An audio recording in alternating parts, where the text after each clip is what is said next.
Welcome to Saturday Morning DOOGER. You might hear some ambient noise in the background, a la cars driving in water because it poured rain last night and this morning. Oh, what a delight. I feel refreshed. All of the music that we listen to is from Jet Set Radio Future. So you can look up that soundtrack and find all the music. It's very good. Classic shit. Hello, guys. I know, right? That's what I mentally needed. Just a downpour, an absolute downpour of rain. I woke up to it at, I want to say 5 a.m. and was like, is it raining? Is it raining? That's so exciting. And then it continued to pour rain all morning. Delightful. It is my fart shirt. Eat farts. Oops. Eat farts. Yes, you. Yes, you. Welcome, guys. Happy Saturday or Sunday, depending on where you are. A lot of us have had a rough week or a rough few weeks, a rough month, a rough few months, right?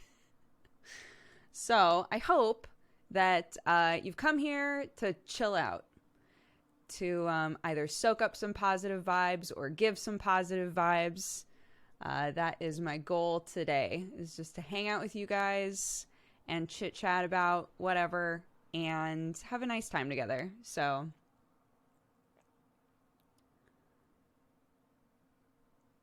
a rough year. Yeah, a rough year. Absolutely. We have a Valentine already from Space Pirate Pluto that says, Happy Saturday. I'm super excited today. Going to be doing a lot of gardening when it gets light out. Yes, enjoy. And Sir Chunk said, I have to run for D&D, but thanks for the amazing streams. Oh, thank you for swinging by. I hope D&D is fun.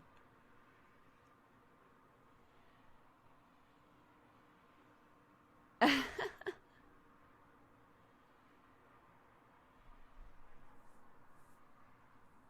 Moeka.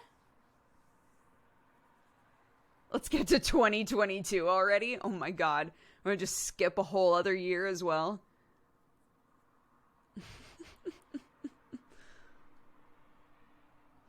Oh my goodness. All right, I'm going to wait until we have a few more people in here, and then we'll do our cheers. Bex TTD did a Valentine and said, I changed my username, but I'm still the same person inside with the transgender pride emotes. And Lily says, don't worry about being late to streams. I like the great stories that are a result of it. Thank you. Yeah, happy Pride, everybody. Happy Pride. I got accepted into a good university. Congratulations. I completed my first run in Hades last night. Amazing. Look at this. All of us. How toasty is it in your office? Not at all. If it was, I wouldn't be wearing this. I was like, oh my god, it's not chilly, but it's a temperature where I can comfortably wear outerwear, and so I'm going to, because I don't trust the weather here, and I'm positive that by this afternoon I'm going to be like, it's so hot again. So I'm taking advantage this morning.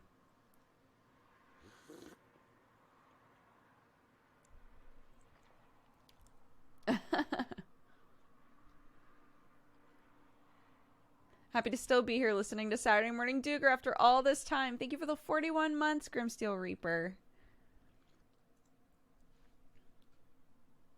That is a mug. It's the Dodger coffee mug. Ooh. Ah. Ooh.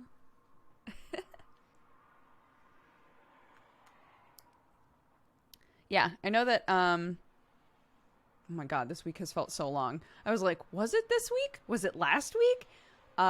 Monday of this last week, we were going to do like a Dodger Coffee, just a Dodger Coffee stream with me and David and talk about the business and sort of re-explain like, you know, our our ethics and the way that we're trying to give back, and the quality of our coffee and all of that kind of stuff for people who haven't ever really heard about any of that before. And also announce new stuff in the store. And then a bunch of stuff happened, and David and I were like, let's not do that yet. Let's not. So we haven't decided on a new time to do that or a new day to do that, but hopefully we can do that next week.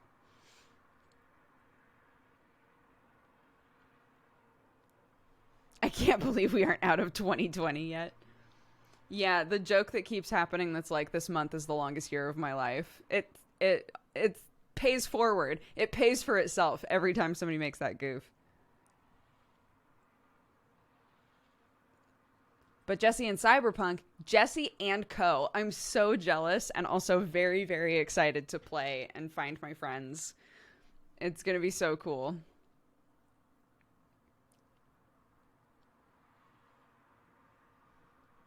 Do you think you'll stream Cyberpunk? I don't typically stream long games. So probably not. If I had to take a guess, I probably wouldn't. I would probably play it on my own time.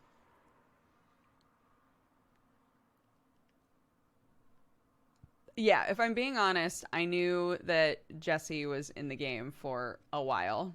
And I also know what his quest line is like. But I am under strict orders to not talk about it. So I was glad that he got to announce that.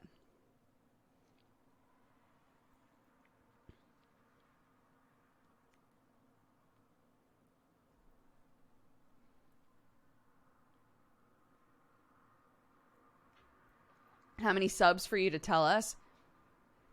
You can't buy me. You can't buy me, chat.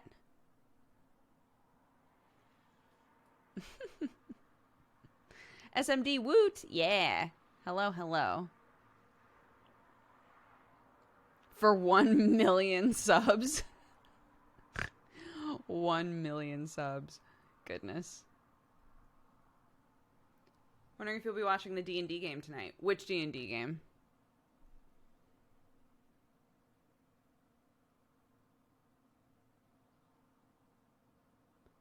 Which D&D game? There's so many. Arcadum and Sam's session. Oh. I haven't been... I've only seen clips, really. And, small sections of Sam's game. I've wanted to start it from the beginning, so I haven't been watching any of the sessions. For anybody that, what was I going to say? For anybody that was hoping to watch Strange Roads last night, we all wound up having a convo. At first, I felt bad because I was streaming Hades, and the plan was I'm going to stream up until the point that we would do Strange Roads. And I had said, yeah, I think we're going to have a convo about what the plan is and then play the game. But then as a group, everybody was kind of like, I am not in the right headspace to do a D&D game today, which is totally fair.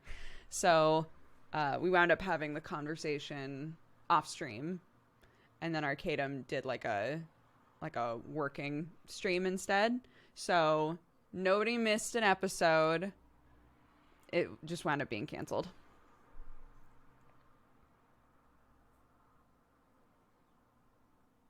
You're gonna love it. That's all I'll say. Gotcha. Well, again, I'm not caught up, so I won't see it for a while. Did you have a nice evening? Well, our conversation ended around midnight my time. And then I went downstairs and I listened to my audiobook and I did some dishes. And then I climbed in bed, and then Jeannie and I had a long text conversation about the ways in which the American education system let us down. It's important to have those friends, isn't it? Somebody that you can send a fart joke to, and then somehow it turns into a conversation where you're like, how come we never learned, important things about Asian countries? Why is that?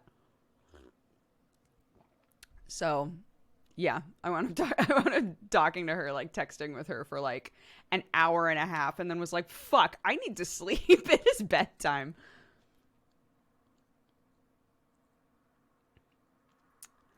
Gmads said, don't forget to celebrate the small victories, chat. Absolutely.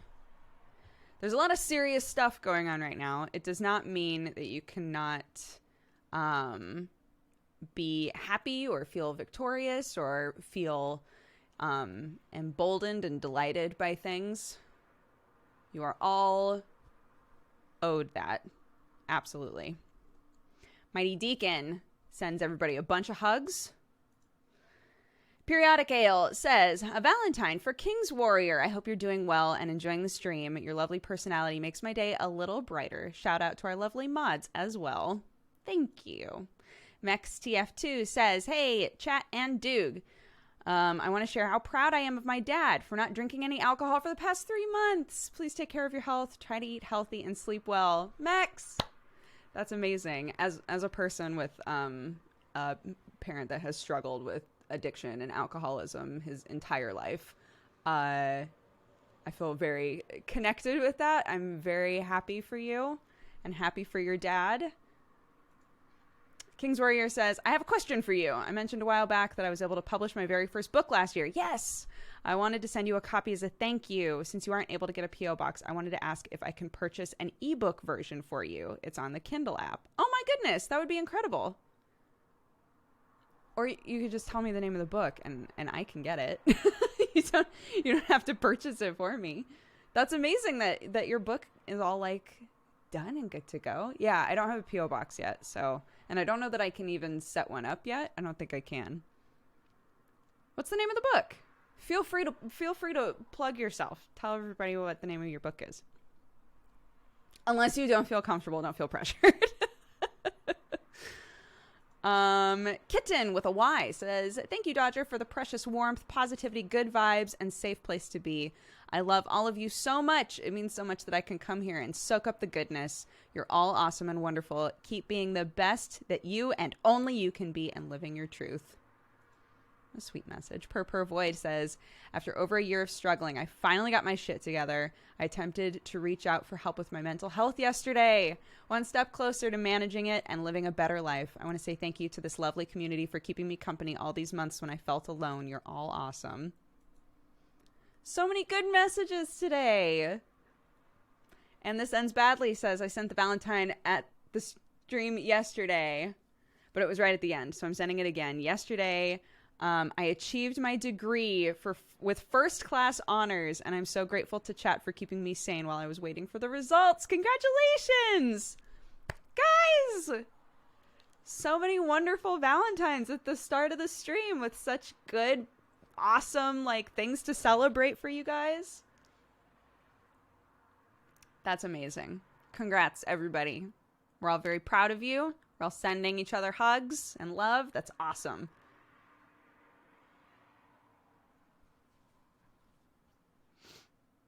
Yeah, these are our peaches. These are our peaches. These are our good nuggets to throw out there. Hi, Tina Jima. How are you? Did you solve the heat issue? It's been pouring rain all day. Finally. Oh my God. 2 days of sweltering 90-degree heat in a house that just wants to hold on to heat with its dying breath. And then it busts and pours rain. Oh, the delight. I was able to put my kid down for a nap with a shirt on. Incredible.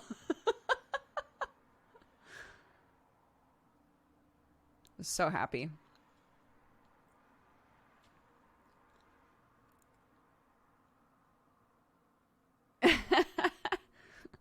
I was in Sam's family chat, and I was like, hey, I know that some of you guys are going to have to work out in this rain today, so I'm going to apologize up front that I am ecstatic that it is raining right now.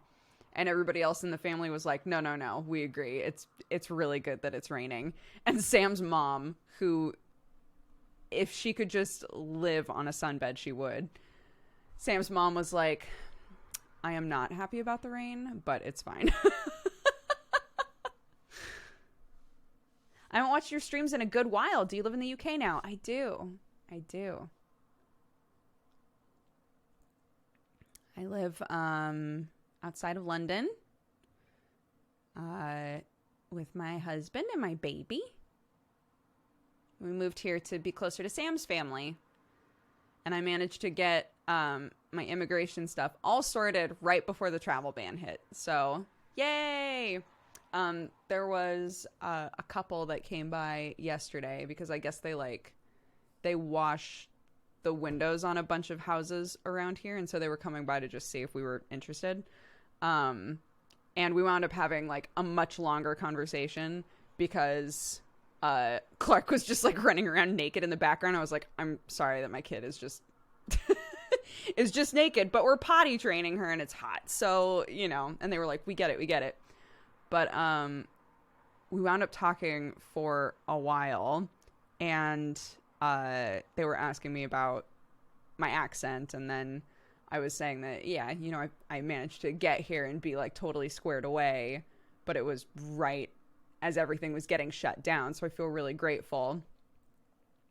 And she was like, oh, my brother was moving from here to Florida and was not able to do so. Like, remember how I was here and then had to go to America to like get the finalized visa, but then had to take the visa back to England to actually get my card. She was like, yeah, he went to Florida and then needed to come back to England to like get a thing to then go back to Florida, but then everything got shut down. So he's just there like, what am I supposed to do? I can't leave. So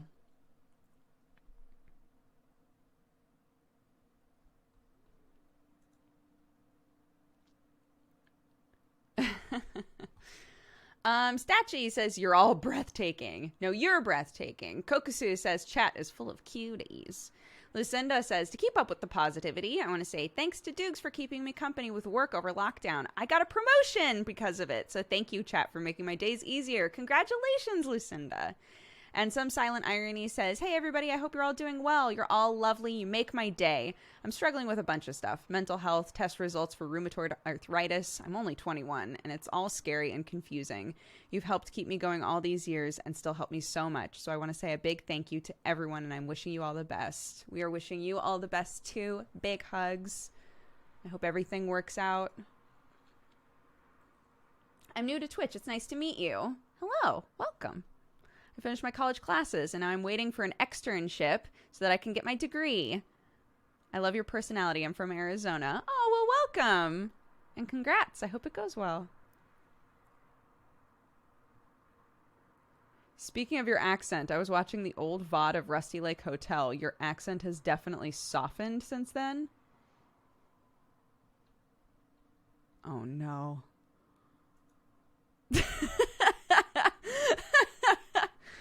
Oh, no. All right. I'm going to have to lean hard.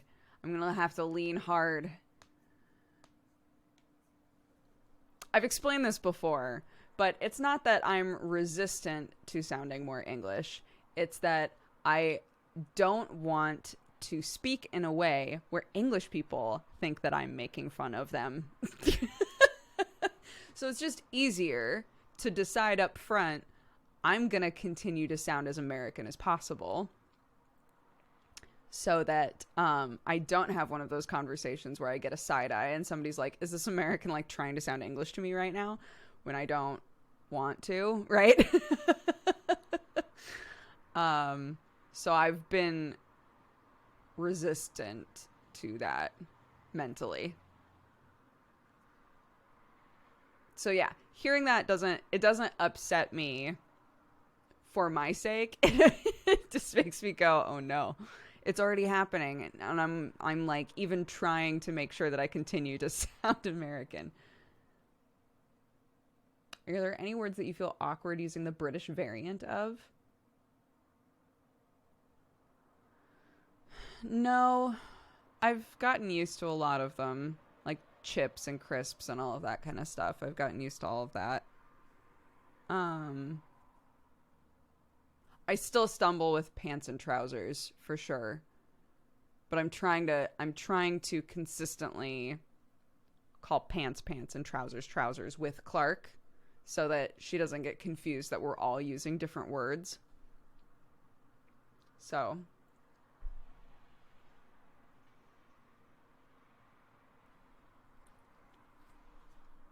Brian the Lion says, happy Pride Month to all the other LGBTQIA plus burritos in chat. It's been a rough one, especially for my fellow BPOC, but I love you all, and I'm glad that we have this community to support us, and Dodger is a wonderful, welcoming person to help bring positivity to our lives. Thank you very much. You're all loved, valid, and the world is better with you in it. Absolutely. Welcome, you. Thank you so much. It honestly, drinking burrito it means babe. so much for anyone to come in here and say that they feel really really happy and safe and content being here. So thank you. And PG Wipeout says, to my lovely 3-year-old son who's scared of the vacuum but is being brave, to tell mom, the one who's vacuuming, that he's scared for her. My kid, for her birthday, was given a little like toddler-sized vacuum. So now whenever I vacuum, she goes, Mommy, I can help. And she grabs her vacuum and she vacuums at the same time, which is very cute.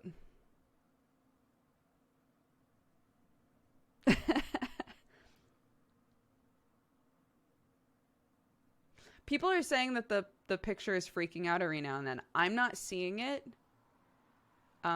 So I don't think that it's necessarily, I don't know if it's happening on my end. Welcome, or you fine, I'm not sure. Loving, coffee drinking burrito babe.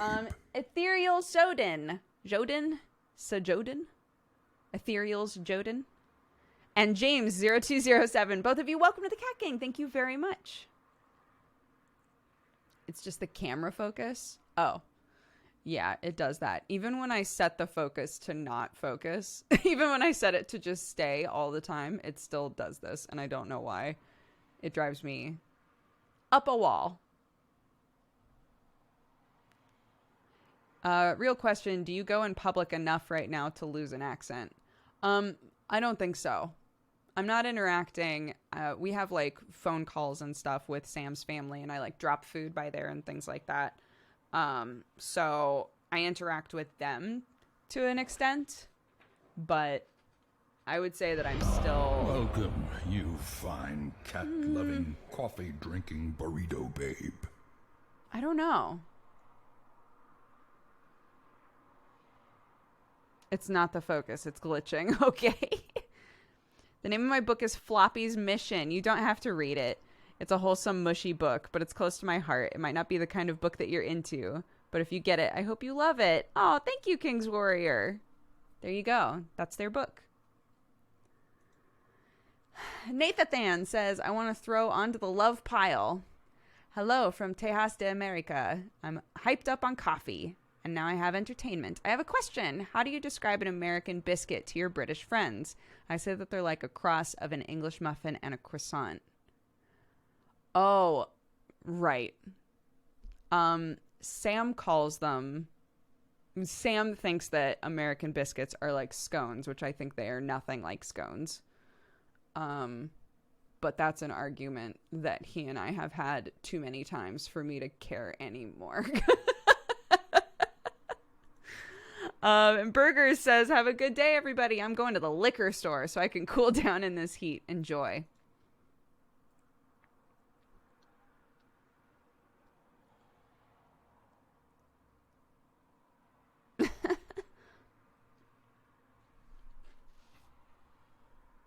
I don't even think they're not even as dense as scones, though. Like, that's the problem to me with comparing them to like a savory scone, is that they're not dense in the same way. Like our biscuits are like fluffy, weird things.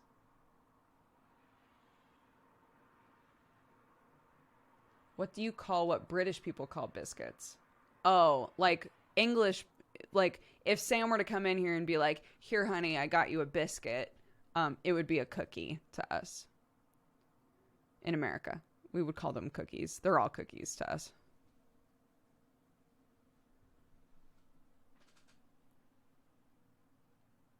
Mm-hmm. I call fries chips. I call chips crisps. To the point that trying to call crisps chips sounds wrong to me now. It happened very fast. The other thing that happened really fast is driving. My brain adjusted to driving here super, super easily. So any of you who are thinking about or have moved to a country where the driving is different and you're scared to try, honestly, your brain figures it out so fast. It'll have like 2 drives where you're like, and then after that, you can go back to listening to a podcast and be fine.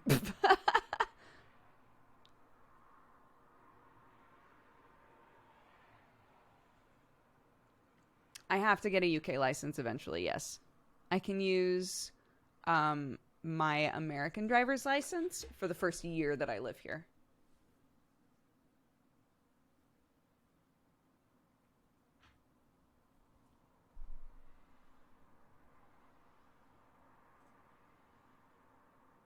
How do you find roundabouts? Roundabouts were the most stressful part for me, but I've gotten used to them. Now that I've driven them, I understand them a bit better. But at first I was like, this is a nightmare. But I've realized that on a lot of them, typically, like the bigger ones typically it's like, you know, there's say 3 lanes in this roundabout. But once you get into the right lane, it will automatically dump you where you're trying to go. So you're not like pussyfooting around, really. It's like you wait for the right moment to get out there, and once you're out there and in the right lane, you're good. You just follow the circle. So knowing that now has helped a lot, but to be honest, a lot of the roundabouts don't have lines at all on them. So even though you can tell the implication is 2 cars can follow this side by side, there aren't any lines. So you have to just kind of be like, I'm leaving now. I'm exiting the roundabout. I hope everybody around me is chill with that. So.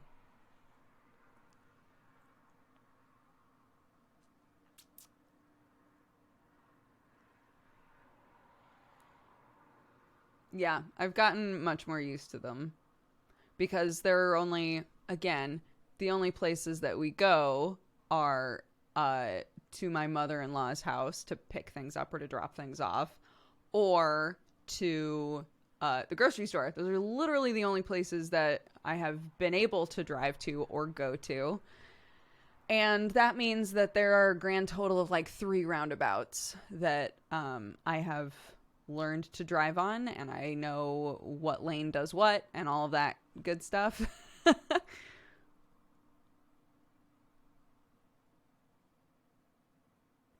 What up, dude?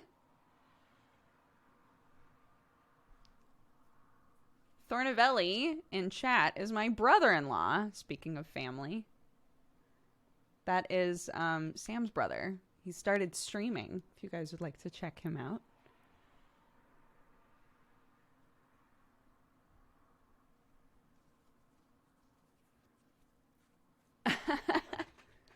Roundabouts can be scary because of the other drivers. It's just weird. Like, I just have never lived anywhere with roundabouts, so I'm just having to learn. Is the thing here. George, let me VIP you. There.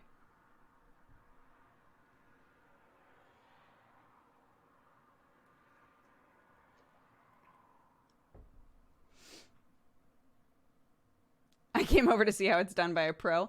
What up? We got to raid Thornavelli when we're done. I don't think he's going to be streaming, guys. He's literally in chat right now. He normally streams in the evenings. Feel free to correct me, George.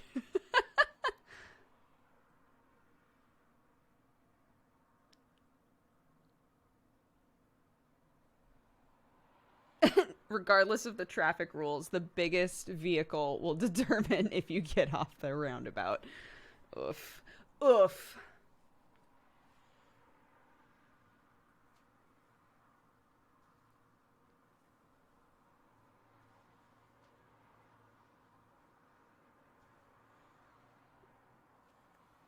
I hope you're staying safe. I mean, we're just staying inside. You know.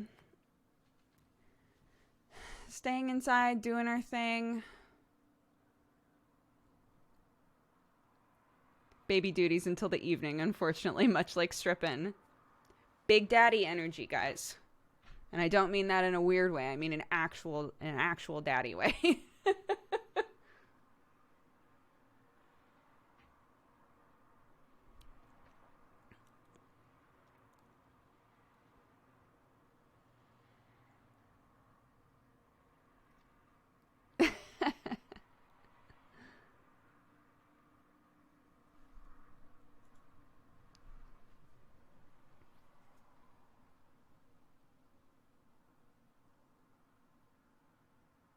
In the Bioshock way? In the Bioshock way. I don't think he'll understand that joke.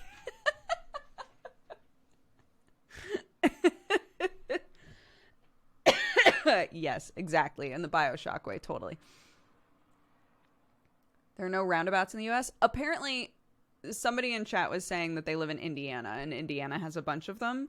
I've only ever lived in Oregon and California, so I've only ever been West Coast in terms of living and driving and existing in a general sense. So those there just aren't roundabouts. They just don't exist. And when we did our big backpacking trip when I was 19, that was the first time that I saw roundabouts all over the place. We started in Portugal. We backpacked through a bunch of different countries, and so many of them that we rented a car in, we were like, what is this? The Midwest has quite a few. Yeah. So I'm not going to generalize and say, oh, the U.S. in general just doesn't have them. But I can confirm that the 2 states that I have lived in did not have them. I should clarify, Indianapolis has a lot, but the rest of the state has maybe 10. Gotcha. There's a lot of New Jersey. We call them circles. I like that better than roundabout.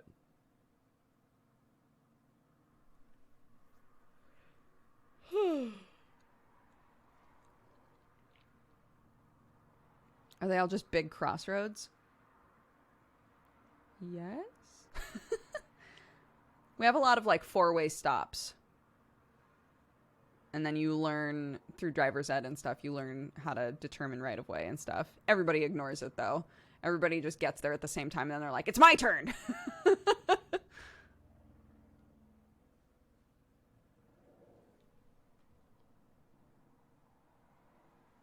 That must be hell. I would take a roundabout any day. Well, the nice thing about a 4-way stop is that everybody one at a time gets their turn to go.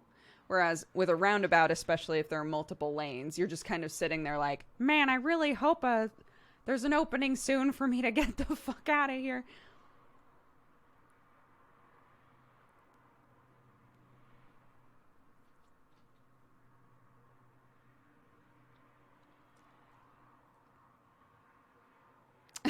Heron Bug says, here's a Valentine for everyone in chat who apparently lives in the same city as me or else very close by. Crazy to see all you Janners in chat. What is a Janner? And King's Warrior says, I gotta head out to run an errand. I'm sending everyone who needs one hugs, high fives, pats on the back, encouragement, and love. You're all precious, wonderful people, and I love you so much. Thanks, Dodger, for being an awesome streamer. I adore you. Thank you very much. I'm excited to check out your book. Thank you both for the Valentines. Let's do a cheers. If you've got your Beverleys, please grab them. If you don't want to have a Beverly right now, I'm not going to force you. You can cool guy wink at the camera, or you can fist bump, or do whatever you'd like to do. I know. Yeah, apparently the screen is glitching a lot for a lot of people. I don't see it on my end, so I don't really know how to fix it or if I can fix it on my side. But yeah, you are not alone. A lot of people are having this problem. Yeah, like I was saying earlier, it's been a year, man. It's been a year, and stuff just keeps happening, and we're all still here, and we're all still chugging. I'm delighted to have you all here. I am heartened, and it makes me very happy how often I'm getting messages saying that these streams are very helpful and that they help you de-stress and relax and all of those things. I hope that I can continue to be a place like that for you. But as I've also said in the past, you guys are that for me most of the time. Sometimes when I'm having a bad day, it makes me feel so much better to stream and just hang out here. So yeah, if you're having a bad day, if you need a place to go and you need some positive vibes, I hope that this can be it for you.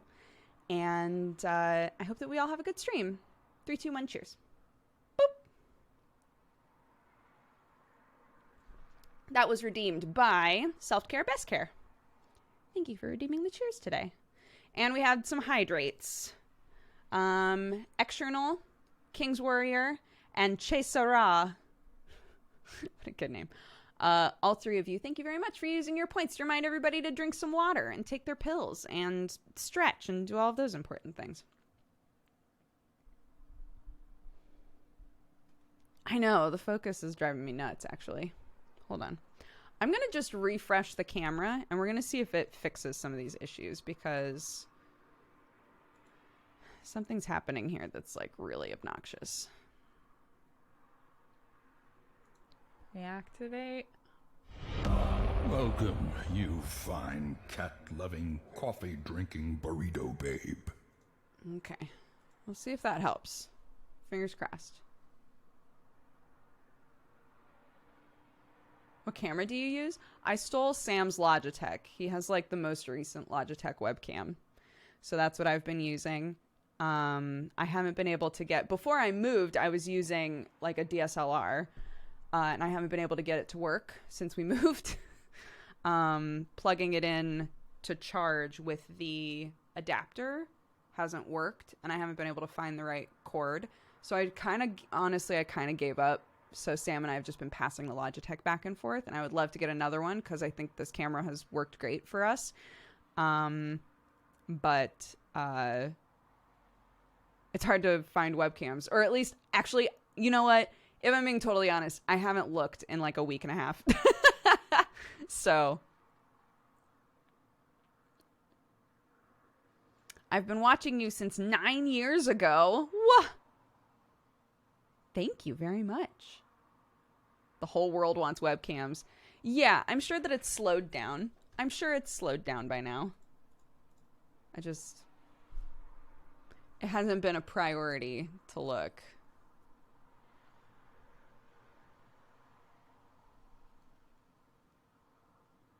Thank you, Coop. Have a good day.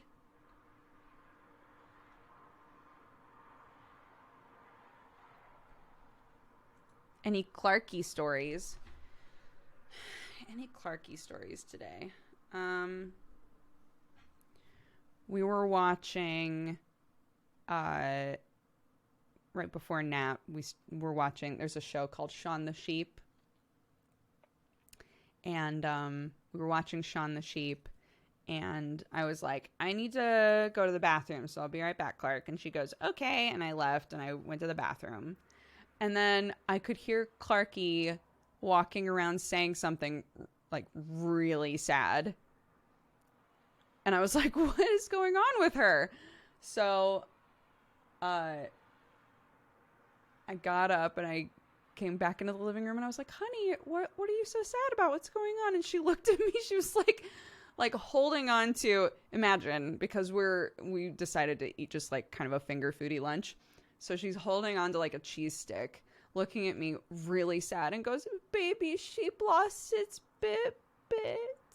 Because in Shaun the Sheep, there's a sheep that's like a baby that just has like a pacifier.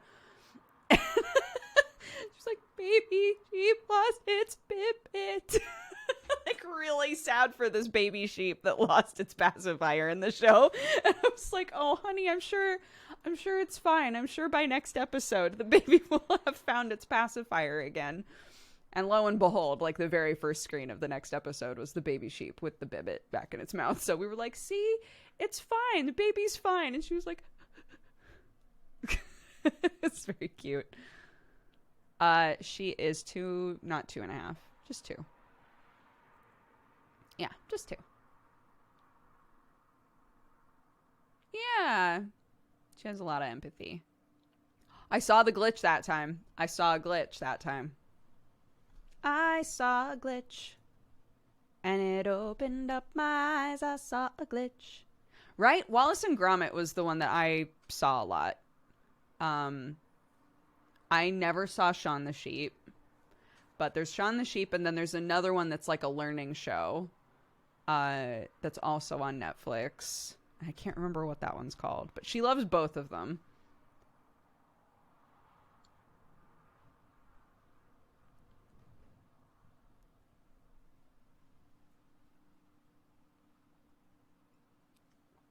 When I was in college, I don't remember why this was a thing, but I'm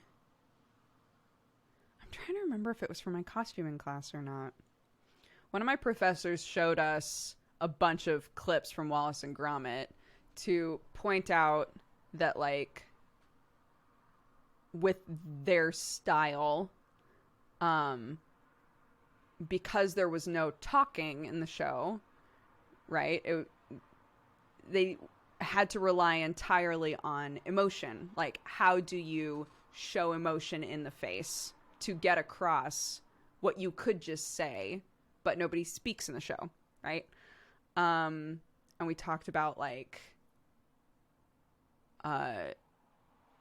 how that's kind of an art, right? To figure out, to analyze faces enough to understand how to get something complex across without words.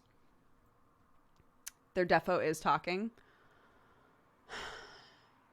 Maybe we were only talking about the animals in it then. I can't remember.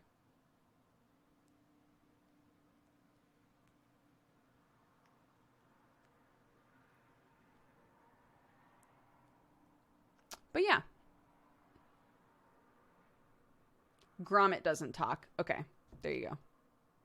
In Shaun the Sheep, no one talks. Which might be why I'm starting to get confused now. In Shaun the Sheep, no one talks. There's a farmer and he like does like right kind of stuff. But he doesn't say words. He just because most of the show is the sheepdog and the sheep and the cat and like the other animals. Yeah.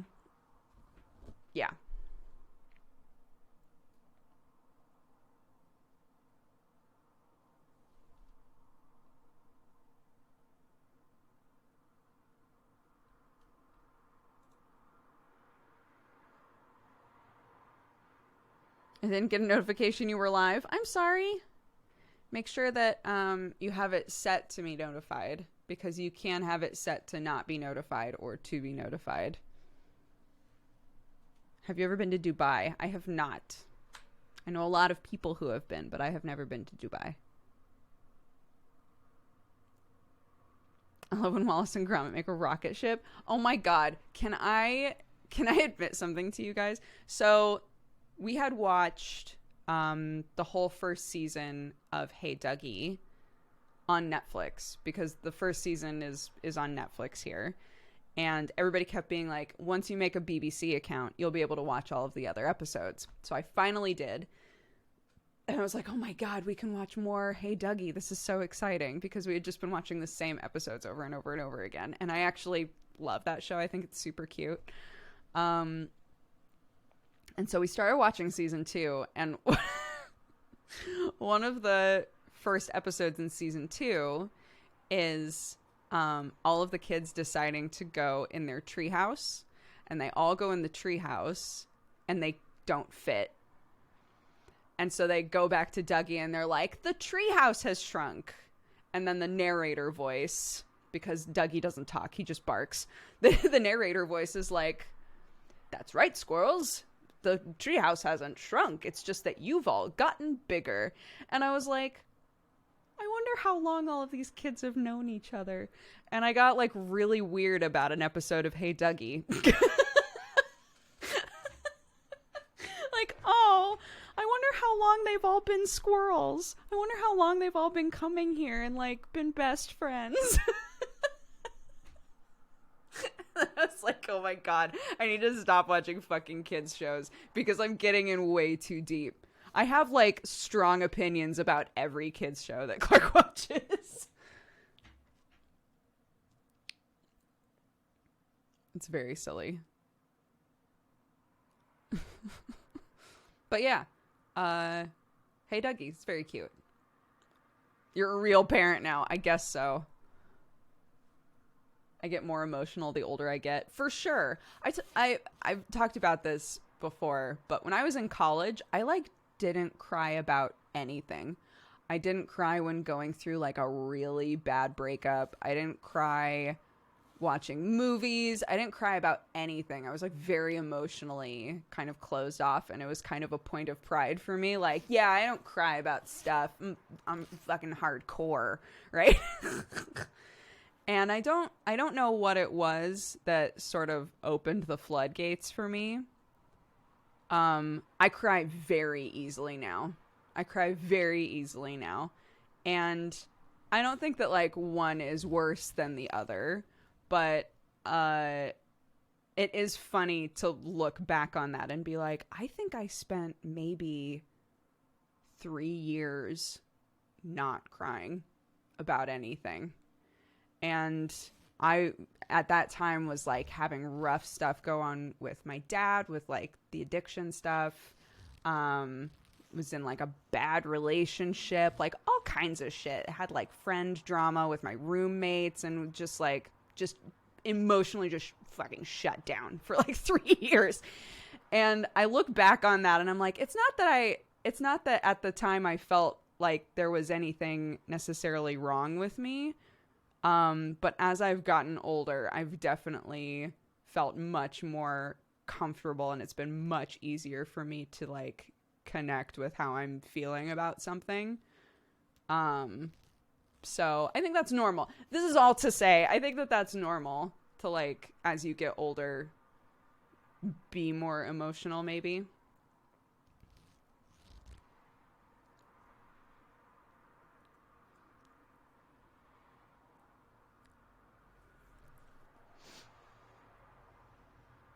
Do you smile more? I don't know. I wasn't keeping track of how often I smiled.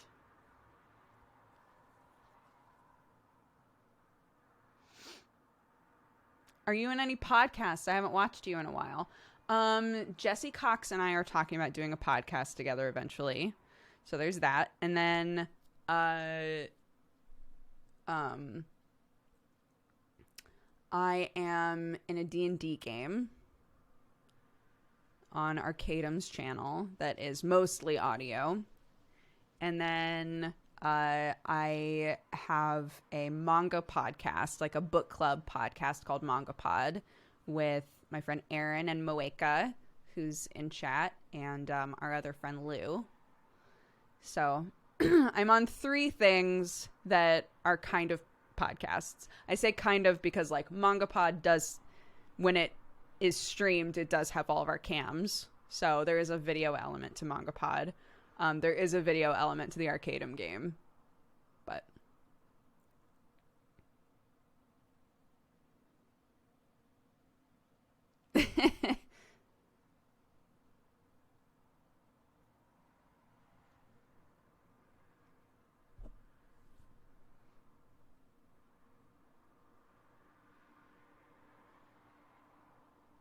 we're not going to call it Dodging Cox.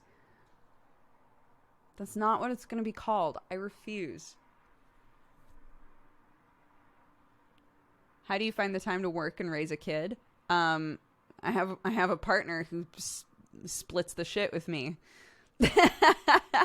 I get up in the morning. I hang out with my kid right up until the point that I stream. I plop her in bed. I give her a big smooch, tell her to have a good nap, and then I start streaming. And when she wakes up from her nap, Sam is up with her, and they hang out until I'm done, and then we all have dinner together, and then rinse, repeat. Rinse, repeat. Once, like, yeah, we have to have a routine that we kind of stick to. But once we feel comfortable with her, like, going into a daycare situation, I think that she would love that. I think she would really love to go to daycare. She loves other kids. She's like a sponge. She just wants to learn everything. I think she would adore going to daycare. She talks. We have full-on conversations with Clark now, yeah. It's wild. It's wild. It feels like it happened overnight, but she says so much.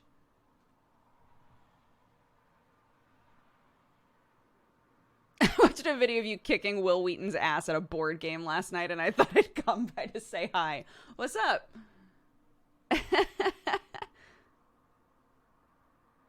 Chris the Dead God's got an update too. Oh, sick. Is it baby talk where only you and Sam can understand? I don't think so. I think a lot of it people can understand, but I don't know. We've all been stuck inside, so I don't know.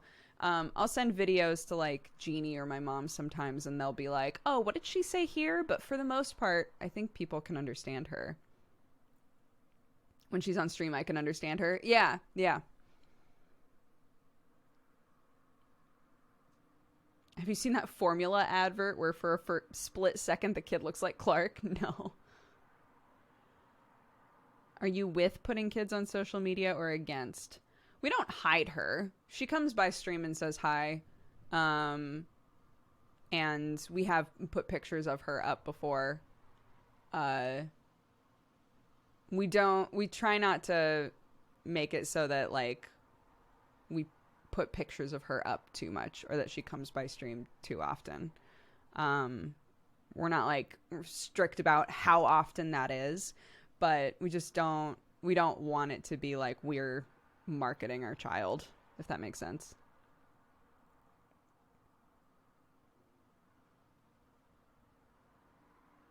Does she remind you of a young Brooke or a young Sam? I don't know what young Brooke was like. I'm not sure. We see things in her that are evident of both of us. My parents talk all the time about how I wanted to do absolutely everything by myself. I was, like, all about being completely independent really early, and Clark is definitely that way. She gets, like, hyper focused the way that Sam does. Like, she gets deeply focused on things. So she has what we keep calling Sam face. So sometimes she'll look at something like just completely zone in on it.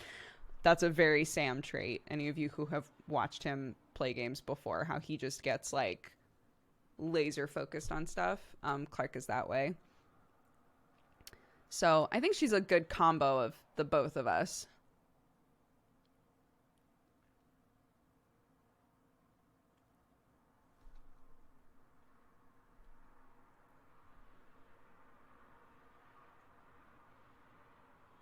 Does she look like your parents? Most of my friends' kids, they have a lot of their grandparents in them. Oh, I can see that. I think that Thierry's daughter looks so much like my aunt, Thierry's mom. Yeah, I can see that. I don't know. I honestly don't know. I look a lot like my mom, I think. But I don't think that Clark looks drastically like me or drastically like Sam. I think she's, in looks and in personality, I feel like she's a pretty good combo.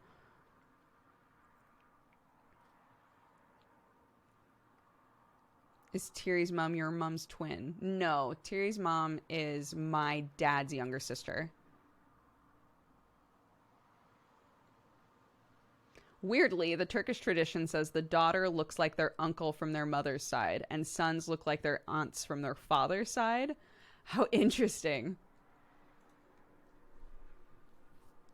Has Clark been introduced to anime? Clark's been in the room while we've watched anime before, but we're very aware now that, like, she's at an age where she can start having nightmares, or, like, imagery can stick with her in, like, a negative way. So we try to be really careful about what we put on around her. Typically, we stick to, like, educational stuff or wholesome stuff, or, you know. But every now and then, we'll put something on, and we'll both be like, there's nothing weird in this, right? There's nothing weird in it. Nah, there's nothing weird in it.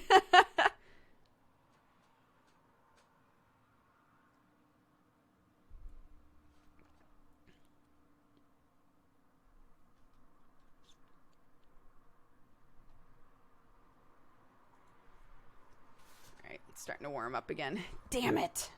It was good while it lasted. It was good while it lasted. Whew. Whew.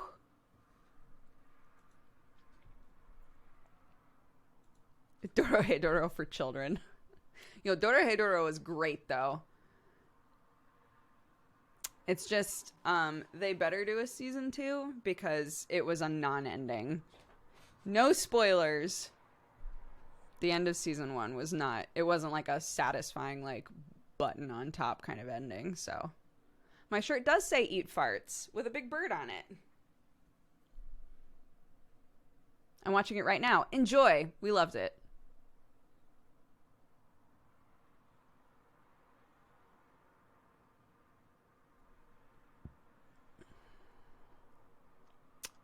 Yes, we watched all of Vinland Saga.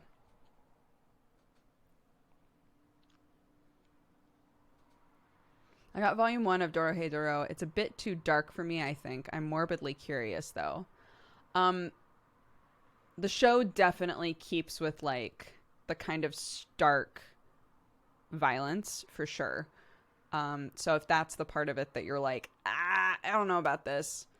Tone-wise, I think they really nailed a tone with the show that matches with the manga. For anybody who played the game Let It Die, I keep referring to it as the Let It Die anime because the tones are so similar. This kind of, like, surreal, dirty, like just like a gross, bright element to it. I don't even know how to describe it, but it's definitely, like, it's a look, right?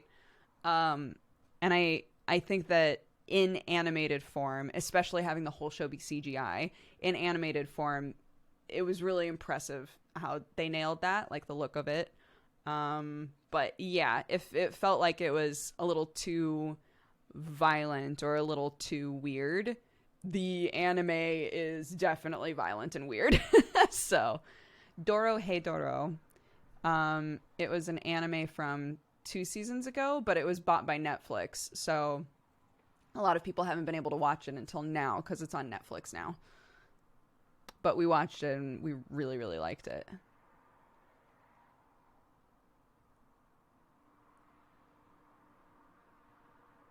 Before moving to the UK, did you ever think it got this hot over here? Yes, because the week that we had our wedding ceremony, it was this hot.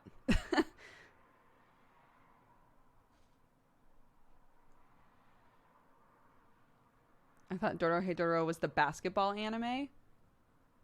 No. A basketball anime. I'm trying to think of a basketball anime that has a name even remotely like that.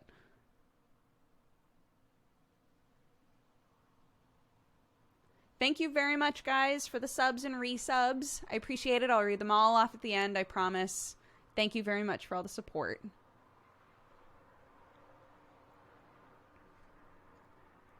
Right, but Kuroko, I mean, I guess they both have lots of own noises in them. Been forever since I caught you stream. No problem. I hope life's been going good for you. Yeah, we're doing good in the UK. Again, we haven't been able to go anywhere because it's been locked down, right? So even though we've been here for months, I haven't really had an opportunity to see what it's actually like to live here.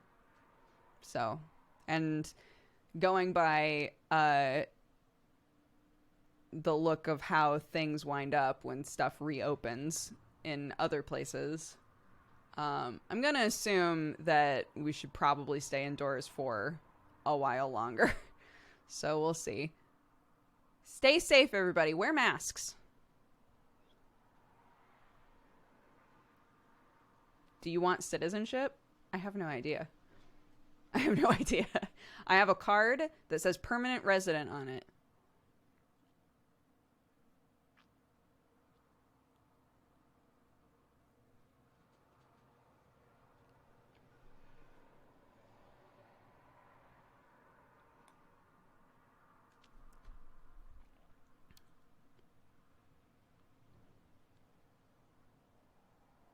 Are you hyped for the cyberpunk anime?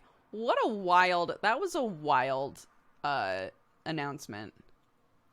I've been pretty open about the fact that I think Studio Trigger is very good, but I think their stuff is really hit or miss in terms of story. They always look gorgeous, but are they actually good is kind of like, sometimes they are.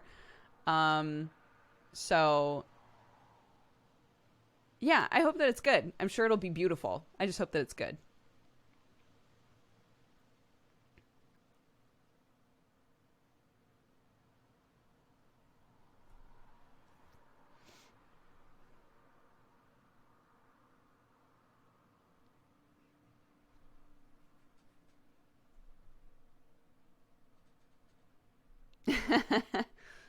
Yeah. And I mean, that's kind of, yeah, people are saying it in chat. It's sort of, it's on the writers and the director, right? We know based on that studio that it will look beautiful, that it absolutely matches with the sort of aesthetic that they're good at. So that's great. That part is locked in. Nobody's questioning whether or not it's going to be like an awesome looking anime. But it relies on other variables, whether or not it's going to be a successfully told story that is interesting, you know?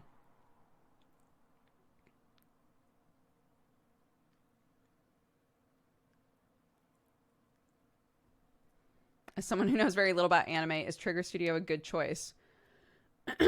Trigger is, they do a lot of interesting kind of experimental stuff, which is why I think it's hit or miss. They've done lots of stuff that's fantastic. They're willing to take risks, but sometimes their stories don't make any goddamn sense. Sometimes you get like halfway through a show and you're like, wait, what the fuck is even going on anymore? And not in like an intriguing way, in like a, I don't know if I even really care to finish this kind of way. So in terms of doing something interesting and new, I think that, yeah, they probably are a really good choice. So we'll see. Kill a Kill. I wasn't gonna mention which one I was talking about, but yeah. For Sam and I, Kill la Kill was the one where we were like, this is interesting. And then we got a certain way through and we're like, I think I'm good. Like, I don't think I need to watch this anymore. Yes, that's also true. It won't be boring. It definitely won't be boring.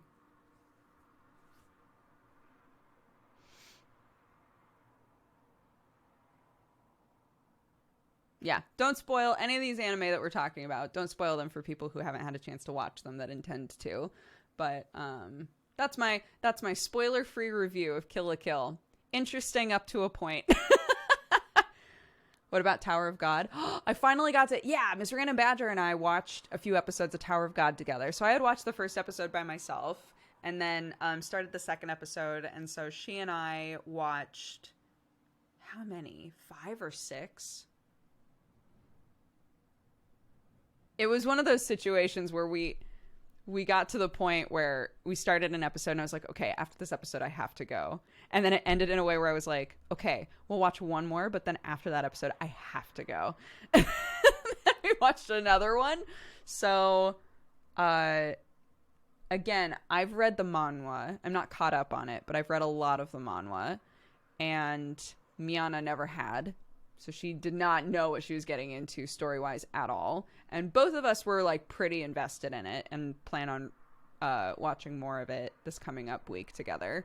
So, yeah, I've enjoyed it. But again, I know what's going on. And the people who have been watching it that are like, this is just fucking confusing. I get that. Because when I was reading the manhwa, I was at the beginning constantly going, this is confusing. So I get that reaction for sure. How did you watch it together? We both have Crunchyroll accounts. So we both brought up the episode and set it to 0 and then did a 3, 2, 1 and then played it. The old-fashioned way. Oh, Hollow Knight, one of my favorite games. Enjoy. It's so good.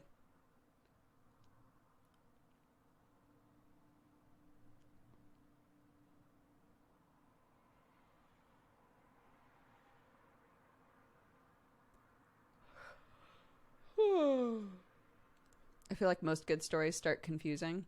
You know, some anime have an incredible first episode. Attack on Titan has an incredible first episode.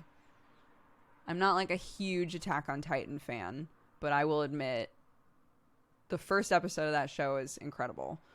But most of the time, whether overall it's great or not, most of the time the first episode or two are clunky.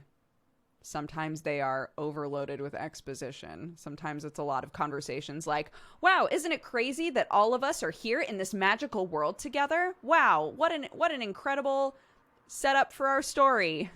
Burns the lens, right? So it really depends. It's hard to have a really good first episode. It's hard to start off like really strong, I think.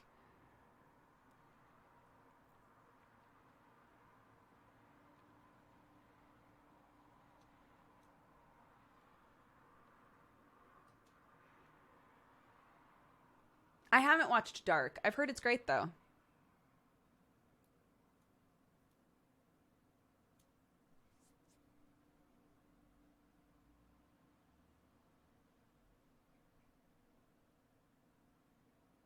I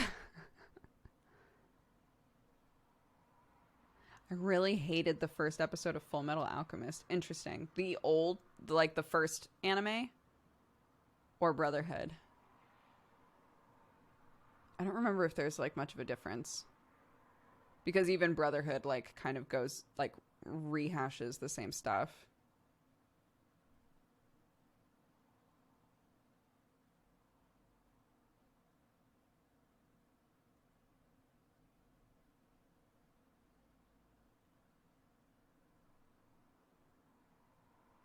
I actually do dislike the first ep of Full Metal Alchemist Brotherhood.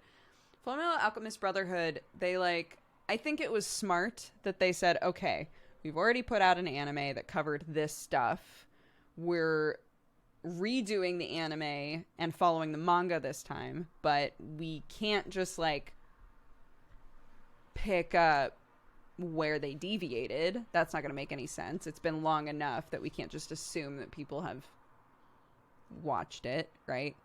So there's stuff we're going to have to rehash. We'll just do it quickly. So the pacing, I think, at the beginning of Full Metal Alchemist Brotherhood is not great. But overall, I vastly prefer Brotherhood. I just think I really loved the manga. So getting to have a remake of the anime where they followed the manga, because like Arakawa put so much work into having everything be like interconnected and planned out, that having that payoff in anime form was really, really nice.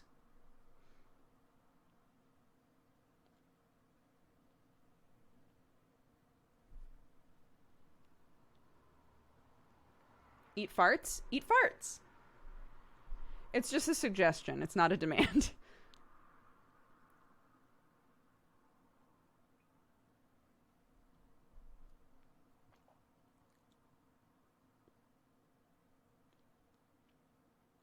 Thunder. Oh my gosh. The sky is blue again out here. Boo! More rain. Boo! More rain. What's that small door? This? It's where the goblins live. You know that weird, that weird TikTok filter that's like, that people use to find ghosts? I keep wanting to use it in here and be like, all right, we joke that there are ghosts in here all the time, so let's find some goddamn ghosts.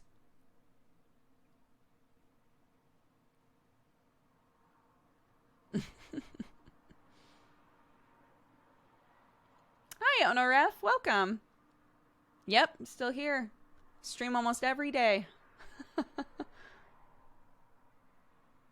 Remember your haunted giant teddy? I sure do. Left that shit in Los Angeles. Can you explain your shirt, please? It is a shirt with a bird on it that says, eat farts.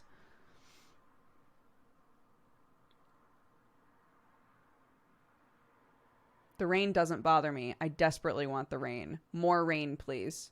All that I want in the world is more rain.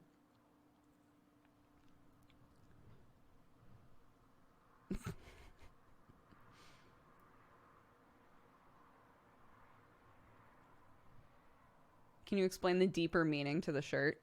Well, I like to assume that this bird, without the ability to speak English to the people that it sees while flying through the air majestically, would love to express to everyone below that they should eat farts. And so someone made a shirt with a majestic bird that says eat farts.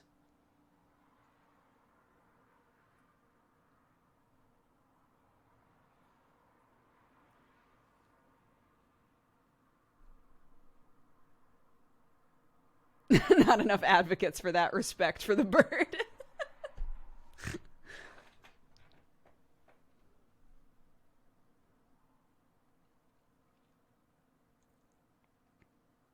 Yeah, it's an effing birds shirt. Look up effing birds. Make lots of good shit.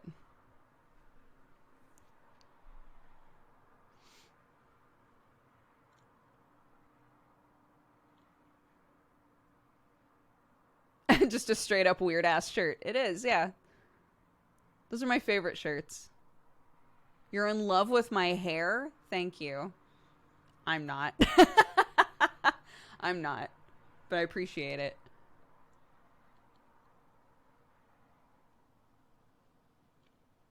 I have worn this shirt in public many times, yeah. Effing birds. Effing birds. That's literally the name of the store. Effing birds. Does Clark also snort laugh? Clark laughs like she's a supervillain. So if we're tickling her or if we do something that she thinks is really funny, she does this really guttural, like, kind of laugh that is so funny.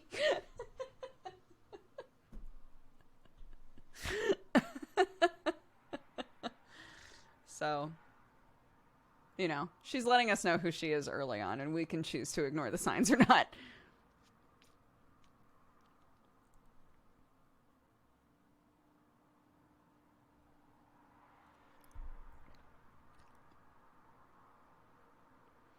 If you go to their site, there's an announcement that says, due to this ongoing bullshit. I love it.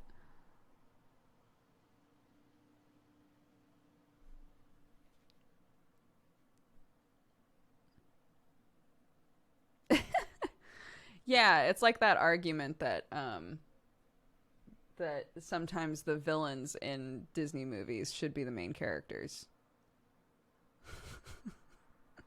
You know? They go for what they want.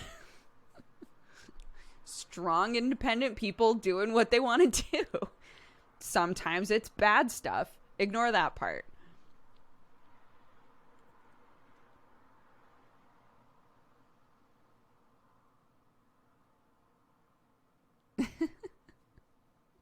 It's because they're all the best written characters. Yo, it's like, so I tweeted yesterday being like, have you guys, any of you who read fanfic, have you guys ever read a fic where it like tainted the way that you saw a character forever, ever since reading it? And a lot of people were mentioning like, and I totally agree with this, that like a lot of the best fic is character study stuff where it's like, I really adore this character, but I don't feel like we deep dived into what's going on with them enough. And when that sort of stuff is well written, it's so good. And it can like affect whether or not when you go back to watch that show or play that game or whatever, it can affect the way that you view that character.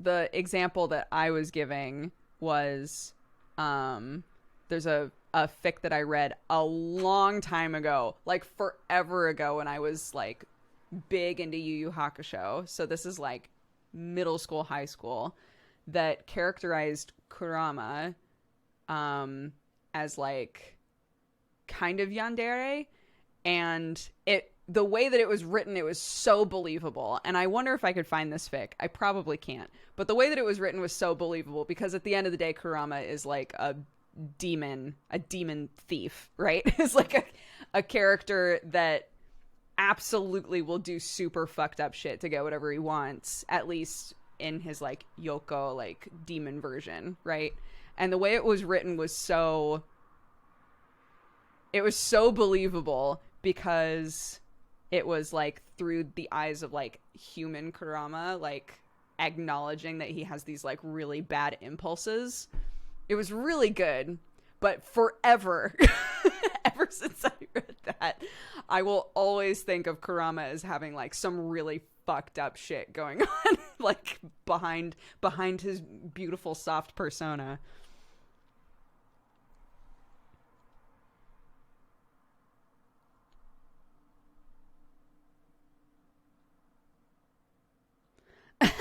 Effin' Birds has a wash your hands for fuck's sake t-shirt. I love it.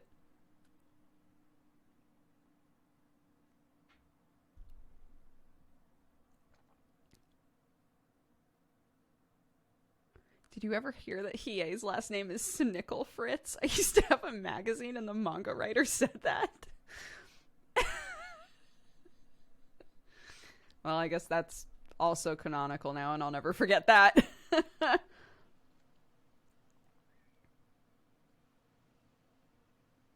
always try to separate the fanfic character from the character in the show. For sure. I think, especially if it's like... I'm trying to think of how to say this. If something that you've read is more like... makes you feel more endeared to the character, then that's different from something that you read that makes you like kind of hate the character. For me at least, then I'm like, I can't hate this character based on something I read by somebody completely different, right? That's like, it's not the same. Yeah, the video is glitching for some reason. I'm gonna unplug and replug in the webcam and we'll see if it fixes it.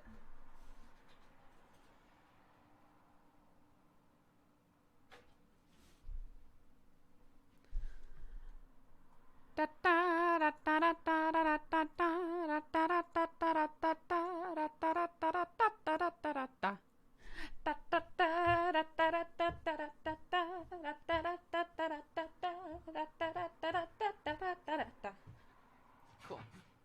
Great. Excellent. Your pants are broken? Thank you. Ugh. Those are some ripped jeans. Yeah. They started off as like those fashionable sort of jeans with like a couple little tiny tears here and there. And then, you know, big thigh stuff happened.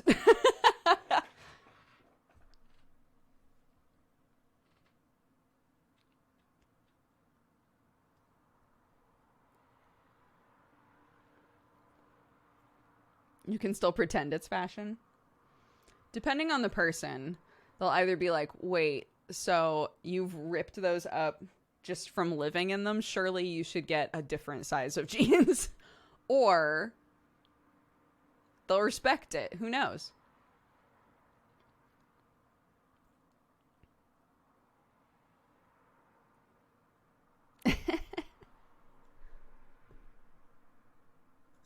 We have some hydrates. Gretzen Blue, Radak, and Kachel. Thank you very much for using your points to remind people to drink some water and take their pills and stretch a little bit. You guys are lovely. We also have a couple of Valentines. Anime Hero says, I'm sending my love and support to Dodger in chat. You're all amazing. Keep being your awesome selves. I know this year has been a lot. Remember to take it day by day and do the best you can. Dodger, thanks for making the world a better place. I'm so proud of all your success. Thank you very much. And Rosa says, I'm sending rain and storm weather vibes your way, Doogs, to help with the temperature. Thank you. Yeah, we had a downpour that started like early morning and then continued all the way up until the point that I put Clark down for her nap. So this is the first this is like our first daybreak of the day, but it's warming up rapidly, I can tell. Boo.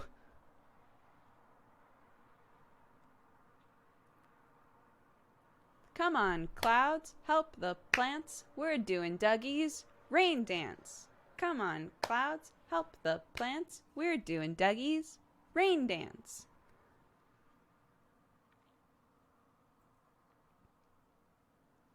An absolute torrent half an hour ago. My garden is so happy.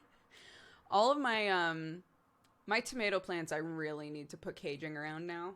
They've gotten to the point where they're big enough that, like, they just weigh too much, and you can tell they're starting to, like, get really top heavy. So I need to put caging around them, but I haven't gone to get it yet. Especially frickin' Big JC. Big JC has gotten so big so fast. And I'm like, wait. Wait.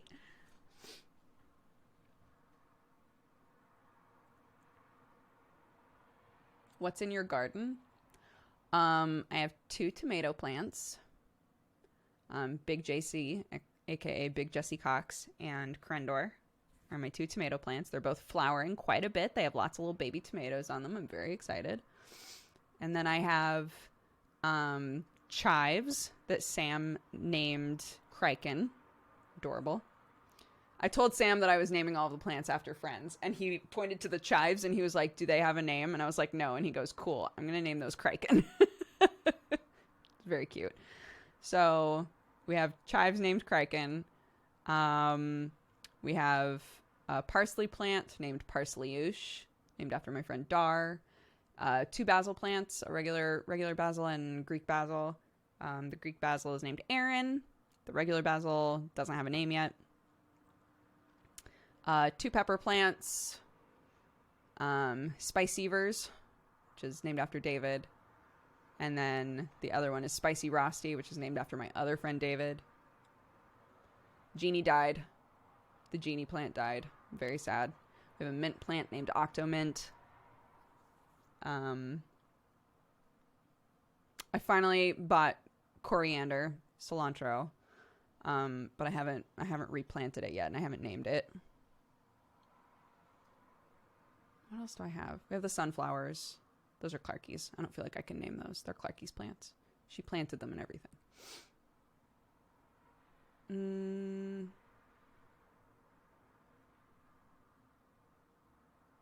I think that's it.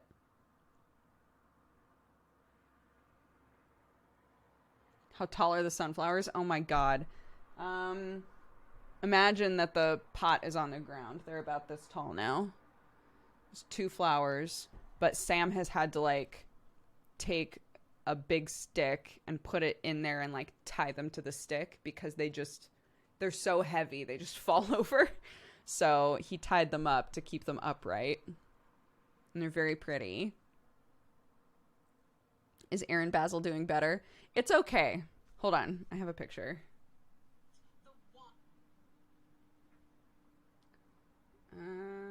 Wait, what is that?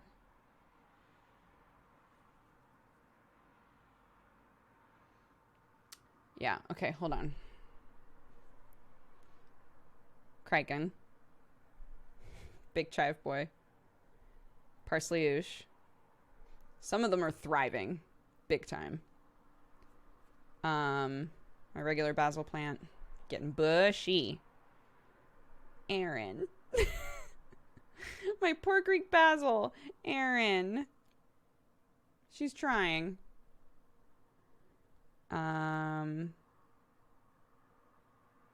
Is that... Yeah. This is Crendor.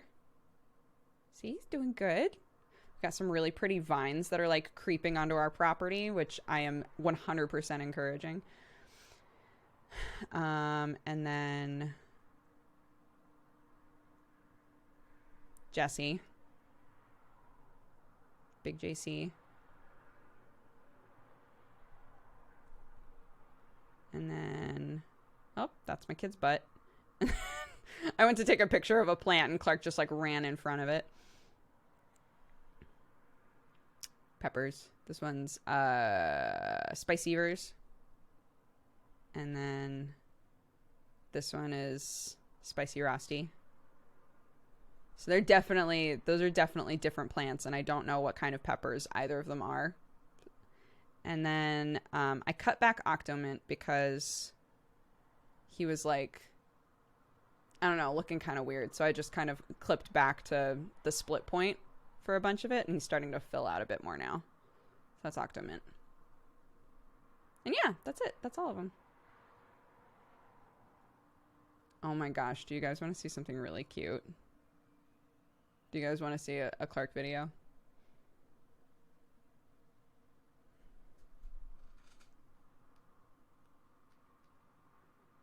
It's very cute. Clarky, can we sing Twinkle Twinkle Little Star together? Yeah. Okay, ready? Twinkle, twinkle, little star, how I wonder what you are. Up above the world so high, like a diamond in the sky. Twinkle, twinkle, little star, how I wonder what you are. Good job. So it takes a while before, at least for us, obviously I haven't raised another child, but like up until recently, it was either Clark is singing or we are singing. And if she was singing something and we tried to sing with her, she would stop singing, right? So very recently it's turned into, can we sing together? And she now knows that means like we sing at the same time. And it's so fun. It's like really cute. And sometimes she'll ask us to just like sit there and sing with her over and over and over and over again. But you can, I think in that video, you can really tell how her accent is forming. Like the way that I pronounce things versus the way that she pronounces things. It's very cute.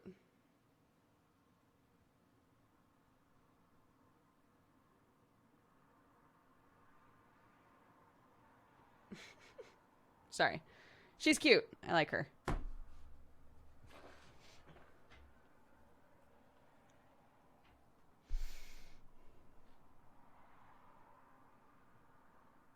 I've noticed that my daughters look at me like, what the fuck are you doing when I try to get them to sing?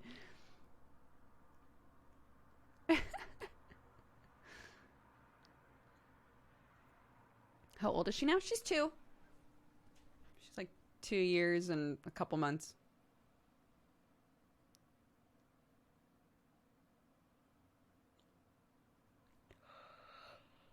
I was looking at cute journals on a website called Compako. They had cute patches as well. Ooh. Oh, yeah?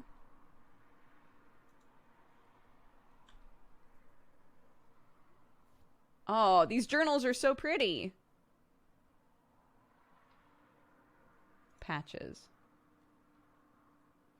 Reach for the stars with a little cat. I'm gonna die. Never stop dreaming with a little dinosaur. Oh my god, I'm definitely getting one of those. Thank you for telling me about that. Thank you for telling me about that. Oh my goodness. No, I am seeing some flickers now. I think it's been that I've just happened to not be looking at the screen when they've been happening. But I've noticed a couple of them on my end now.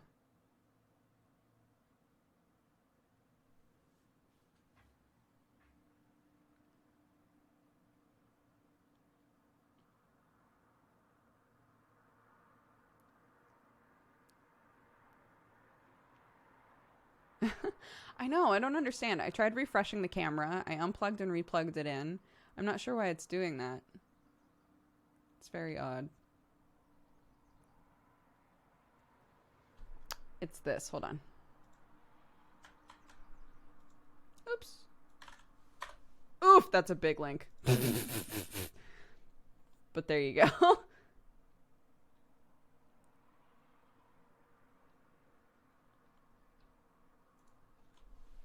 There you go. Also, so silly. Yesterday while I was making dinner, I was like, oh, I need to make a new pot of coffee and put it in the fridge so that when it's swelteringly hot again tomorrow, I have cold coffee to drink, right? And then this morning it was not cold, but, you know, of a reasonable temperature, and I deliberated for a while, like, do I drink the cold coffee or do I make new coffee? I wound up drinking the cold coffee.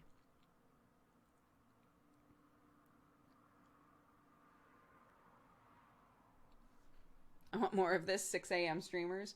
It is 2:45 in the afternoon for me. Try minimizing the OBS window. The OBS window? Wait, what do you mean?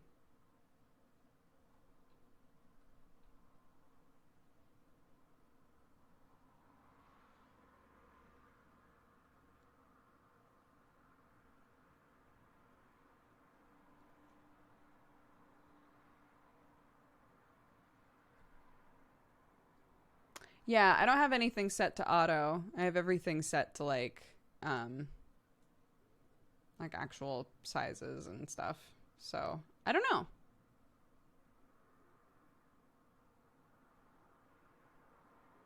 I had a cold bath tonight, and when I got out, I felt dry and warm, possibly from the numbness.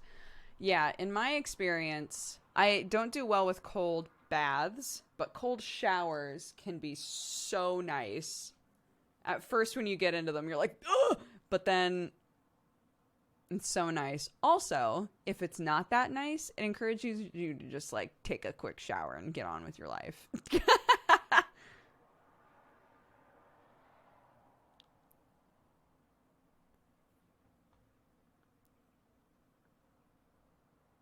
Bye, Southern Vices. Sleep well.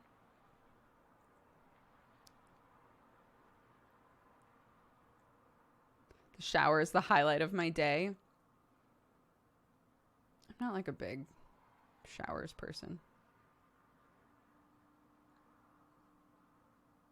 But what are you going to do?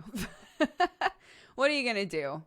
It's like when people are like, I don't know. In my mind, this is similar. Whenever somebody says to me, I just eat, for fuel. Like, I don't really care about eating. I don't really give a shit. I just eat whatever I need to eat to keep my body moving.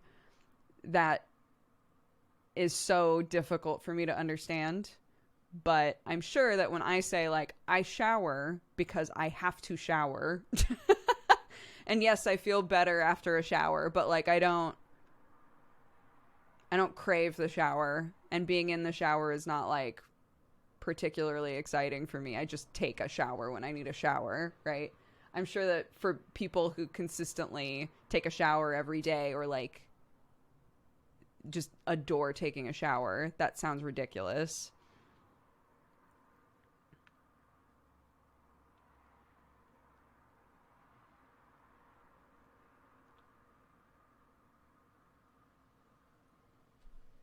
I love the effect of taking a shower more than the effect itself.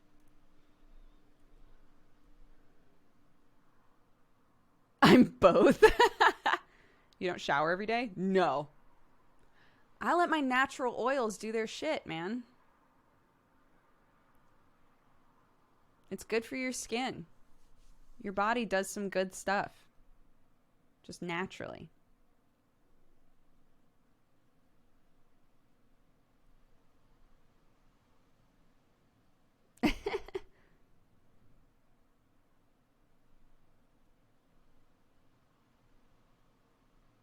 Yep, I wash my hair like every 3 days or something. And I take a shower every other day.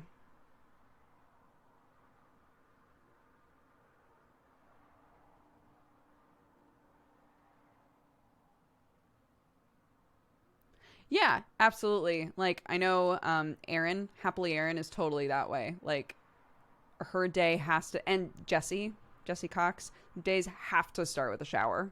They have to start with a shower. I grew up on a farm, and we were super just like shower every other day, right? Like, that's just how I was raised, and I've continued to do that.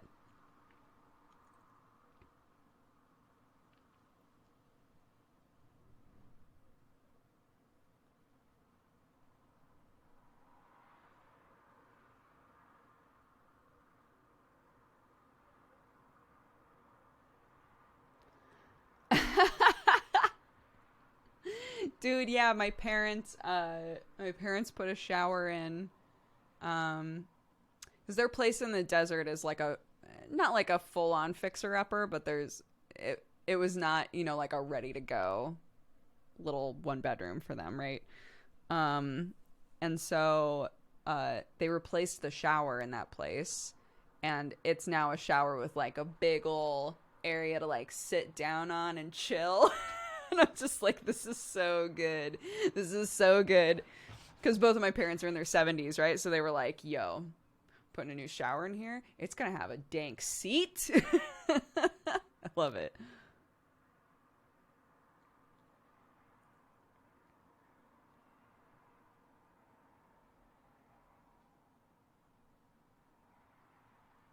But it's funny because, okay, so we've talked about this before, but to give just really quick. So I shower like every other day. So does Sam. Sometimes when it's really hot in that office, he showers every day because he just gets really sweaty in there, and he's like, no, I'm not going to bed like this, right? And I do all of the sheets in the house either once a week or once every 2 weeks. Now, I get more pushback on, Dodger, I can't believe you don't shower every day, versus, Dodger, I can't believe that you wash your sheets that often. Right? Like, the idea of washing my sheets that often sounds wild to a lot of people. But, like, I don't understand that.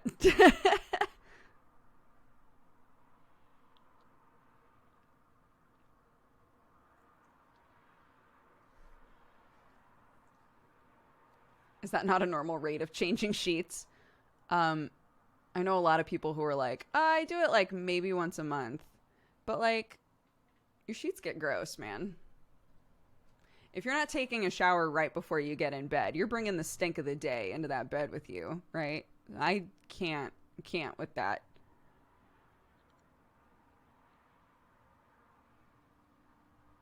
I intend to do it once every 2 weeks. Yo, no hate on that.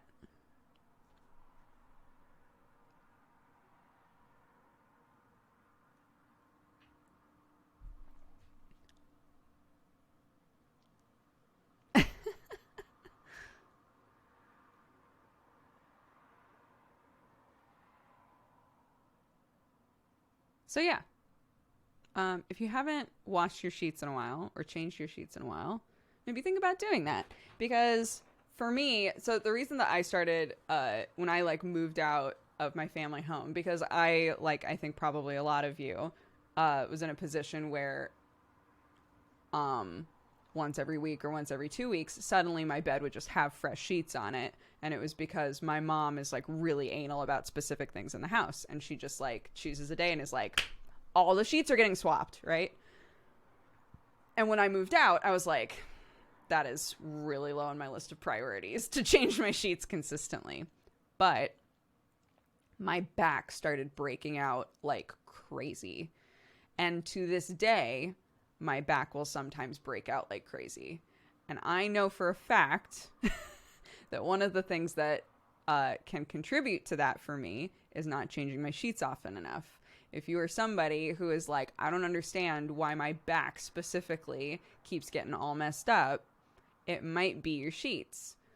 So keep that in mind. That was a hard lesson that I had to learn.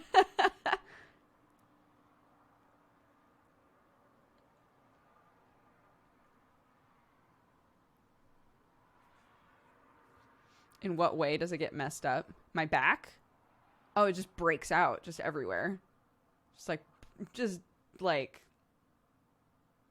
to the point that, and this is going to sound silly, but like it started to warm up in Oregon when I was in college. And one of the other girls in the theater department was wearing a tank top. And I looked at her back and I was like, her back is so smooth. I was like, oh my God, her back is so smooth. And that's when I realized, like, I need to do something about my back. Because it's not that it looks awful. It would just be that I knew that it was breaking out. And there had to be something I could do about it. And it turned out it was as simple as, I need to change my sheets more often. I'm just, like, laying in my sweat from the last week, the last 2 weeks, 3 weeks, right? Like, it's not helping anything.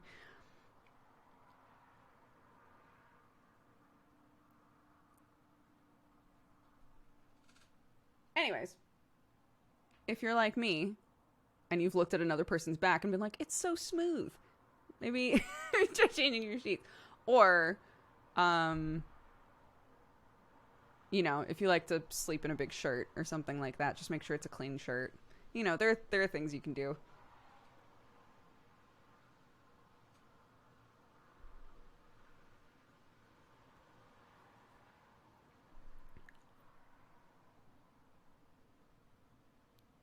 I'm changing my sheets right now.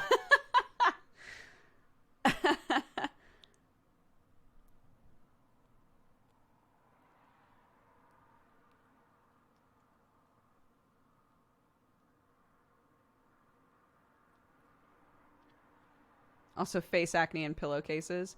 I get a lot of, for whatever reason, I get a lot of ads when I'm on my computer along the lines of like, hey, have you seen this antibacterial pillow that you can buy? And I assume it's because of that. I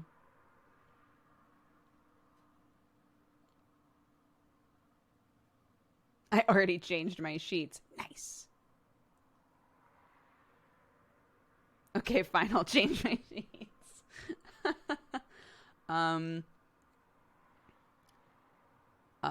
Here's another one having to do with like bedding and stuff. My mom realized that she wasn't sleeping very well. This was like when I was really little, or maybe even before I was born. My mom realized that she wasn't sleeping very well because she is allergic to down. And if you find that you are like uncomfortable while sleeping, it might be because of whatever your bedding is made out of or whatever your bedding is stuffed with. So keep that in mind as well.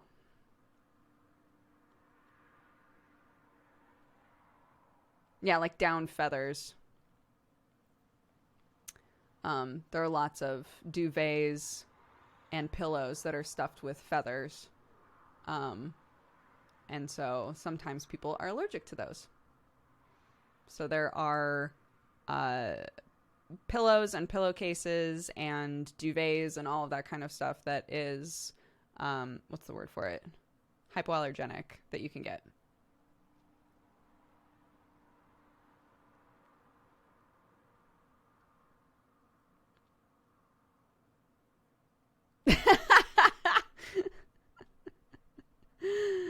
Abraham said Dodger's mom energy is so powerful she convinced hundreds of people to clean their sheets. I'm just trying to help you guys learn from my experiences.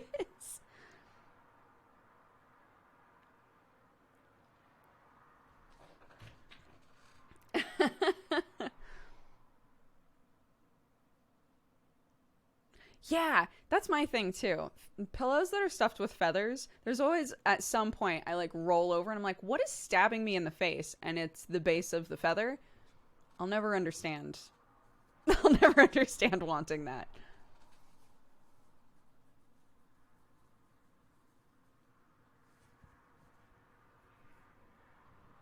I have to clean my sheets. My cats sleep on my bed.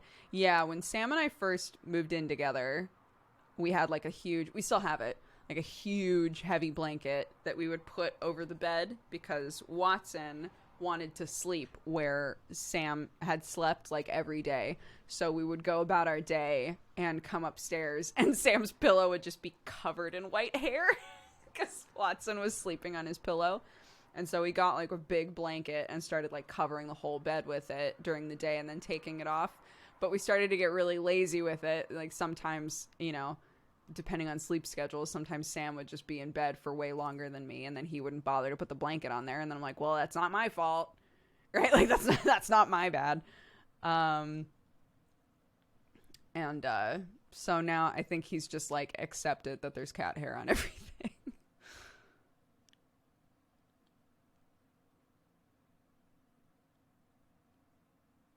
I love it. Sam's starting to get lots of like white hairs in his beard. I love them. I've started to get some white hairs up here. My hair is very thin, so they're not gonna like stand out really. But if I look in a mirror in like daylight, there's a bunch of little white hairs in the front here, and I'm like, oh, am I gonna get like one of those big like fuck you streaks? Because that would be incredible.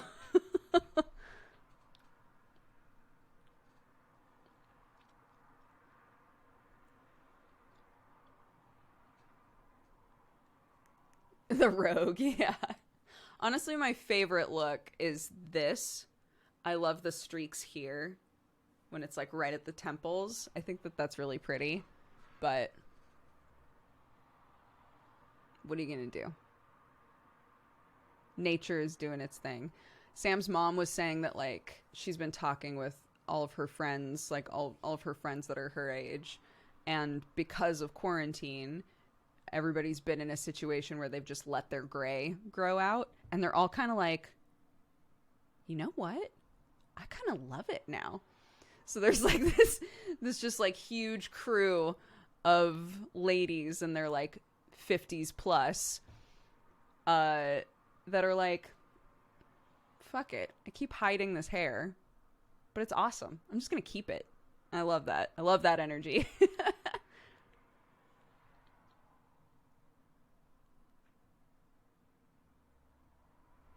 I had a lot of white hairs since I was 13. I always hated them until this year. I love white hair, Moeka. I love it.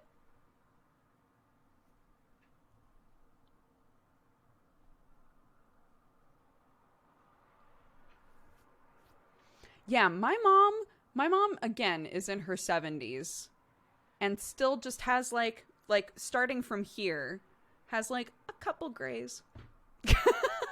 Just like a few, just like a splattering of them. And I'm like, Incredible. My dad's hair already was blonde, but it's like lightened up way more, and his beard is almost completely white. And he hadn't grown it out in a while. And then I had a video call with him, and I was like, "Oh, Daddy, your beard is so good." And he was like, "Yeah, you like it?" I was like, "I do. It's a good look for you." And he was like, "You like my beard?" It's very cute. My mom was like, "He needs to cut it. It's too hot. He's not going to want to have a beard in the heat out here once it gets to be like August." Because in Oregon, typically August is when the heat gets really bad. And I was like, "Here's what you do, Daddy. You keep the beard, shave the head." And he was like,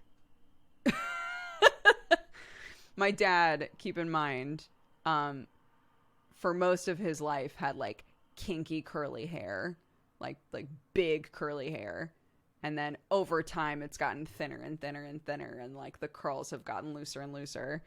But he's always like had kind of like longer hair. I was like, "Shave it, Daddy. Just shave your head." He was like, "I don't know how I feel about that." I don't know how I feel about that, which is fair. My parents did get back to Oregon. They're safe. They were as like safe with it as they could possibly be, and they're home and feeling fine. So fingers crossed.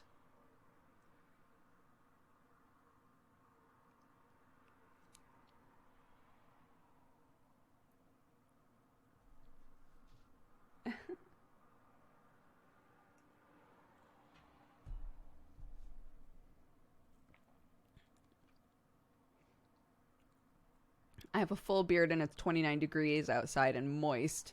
I can't feel my beard at all compared to the hair on my head. Right. So the actual beard doesn't necessarily make you feel warmer, but this hair does for you. Does your hair take after your mom's side? Which side do you think Clark takes after? Sam's hair is curly when he lets it grow. So it like is straight for a while and then it starts to curl a little bit. His hair now curls a little bit. When I was Clark's age, my hair was a little bit curly. So we're like, well, either we're going to cut those curls off at some point and they're going to continue to grow back, or it's going to be like my hair where the very first time I had a haircut, the curls just never reappeared ever. So, her hair is so cute. I would love for her to keep, they're just like cute little soft curls. I would love for her to keep those. But we'll see.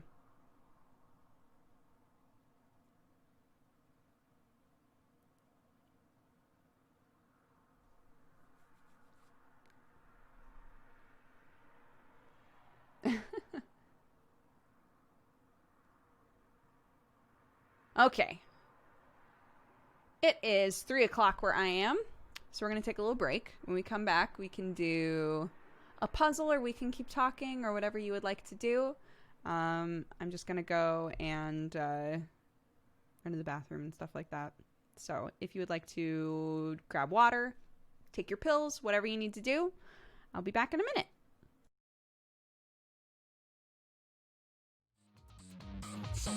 Coming out again for a new voice. Fetch now, ladies and gentlemen.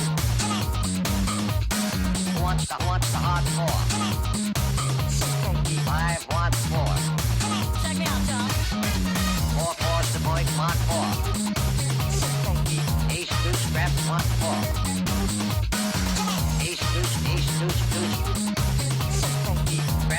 Scraps want 1. 9 a winner.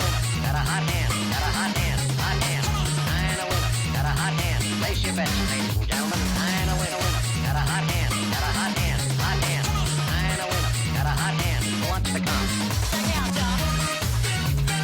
9 a winner. Got a hot hand. Place your bets, ladies and gentlemen. 9 a winner. Got a hot hand. Place your bets.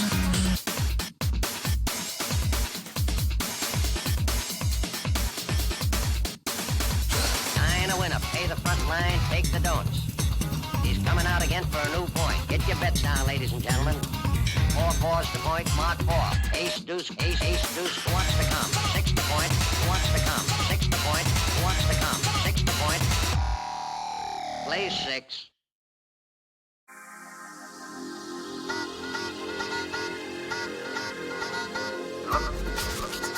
The future. Shape the future. Look to the future. Shape the future. Look to the future.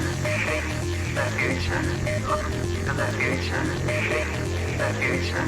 Look to the shape to the shape. No, you're gonna dig this.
No, you're gonna dig this.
Stop. Playing games. When I'm running. Stranger names. Stop. Playing games. When I'm running. Stranger names. Stop playing games. Running stranger names. Stop playing games. Running stranger names.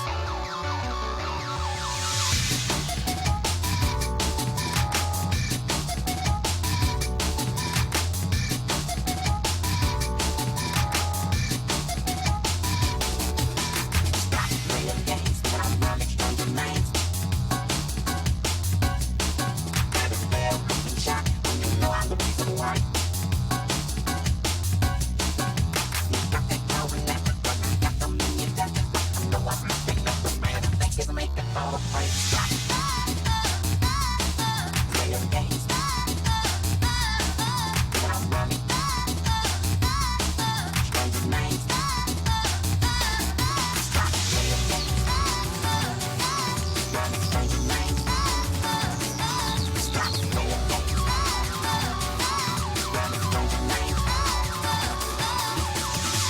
playing games, thinking I'm running, changing names.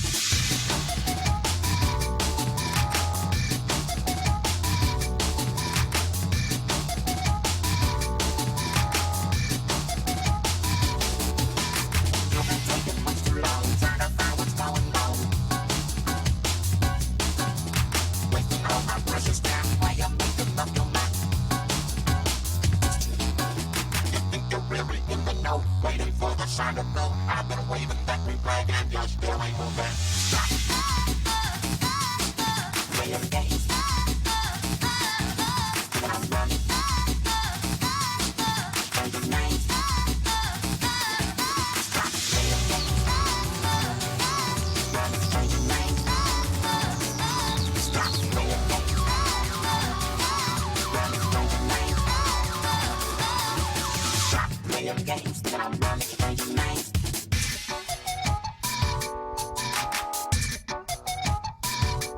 Stop. Stop. Stop playing games. Running, changing names. Stop playing games. Running, changing names. Okay, hello.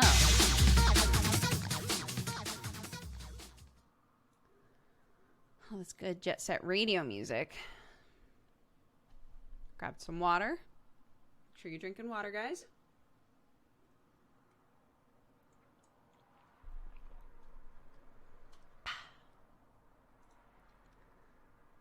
Let's see. What have I missed?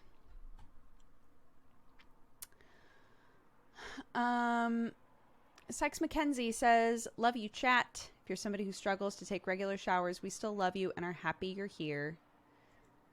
Mikomi says, hey, chat and Doogs, for the last few months, I've spent a lot of time in this chat watching streams, and I mentioned how much I was struggling with my uni stuff. I was in my final year, fourth year honors for games, art, and animation, and was desperately trying to finish all my coursework on a shitty laptop from home, whilst also going through a breakup. These streams and this community really got me through. I'm in a much better headspace, on antidepressants, and finally finished uni. I wanted to let you all know that I got my results and I passed everything.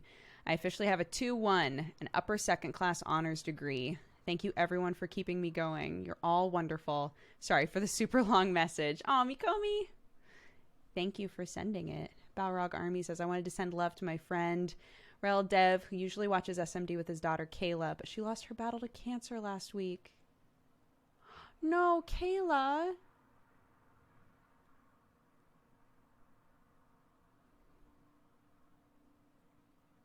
Oh, that makes me really sad.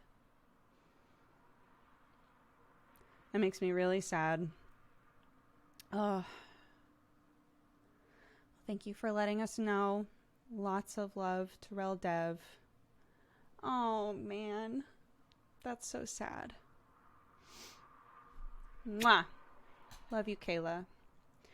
And Mikomi says, message cut off. I wanted to let you all know I got my results. I have an upper second class honors degree. Congratulations. Why are we sad? I just got back. There's a little girl named Kayla who watches our streams, who's been struggling with cancer, and we were just told that she passed away. That's so sad. That's so sad.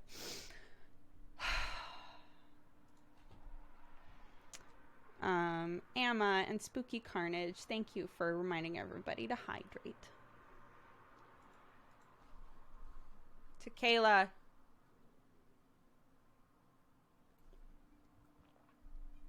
Yeah, we would get news about Kayla every now and then, so. Man. I know, I hope her family's doing okay. I can't imagine.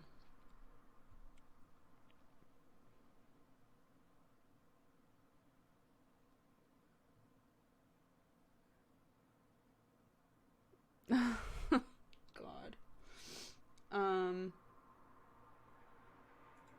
The next thing I'm seeing is that we maxed out the dabs for an ultimate dab. I'm not going to do the ultimate dab yet, I think for obvious reasons right now.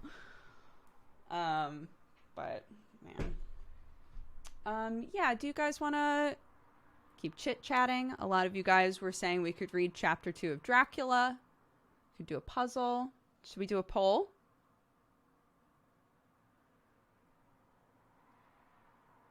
Let's do a poll.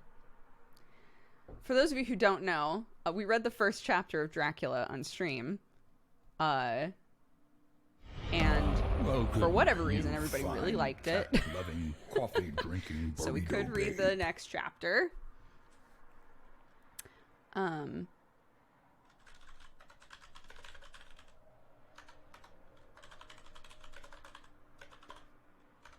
Dracula chapter 2, jigsaw puzzle, or chitty chatty. Start poll. Whatever you guys would like to do. You have a good storytelling voice. Thank you very much. Will I be able to understand the next chapter if I haven't read the first? I can give you guys a lowdown on what happens in the first chapter of Dracula. It's pretty... There's a lot of time spent talking about stuff that doesn't matter, so it's pretty easy to be like, this is what the first chapter is.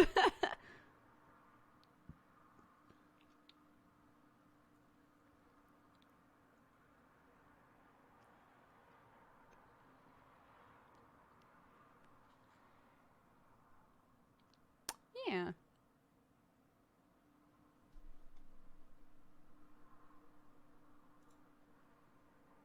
Damn.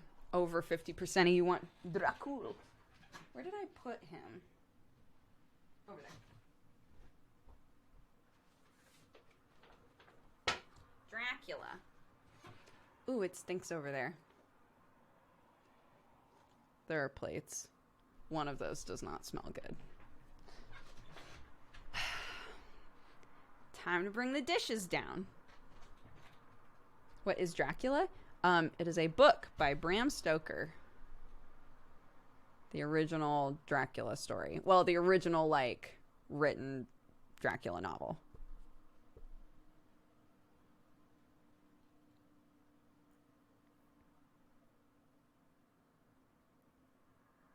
Only if I can make vampire puns? Sure.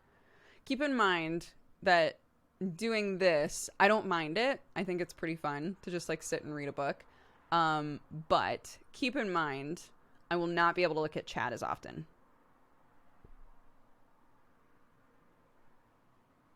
So if you're like trying to say things to me, I will probably miss them. The whole book is written as diary entries. So it's not, I think some of them are letters, but overall it's diary entries. Yeah. Chapter 3. Okay. So how many? Chapter 2 isn't that long. So that should time out fine. Jonathan Harker's journal.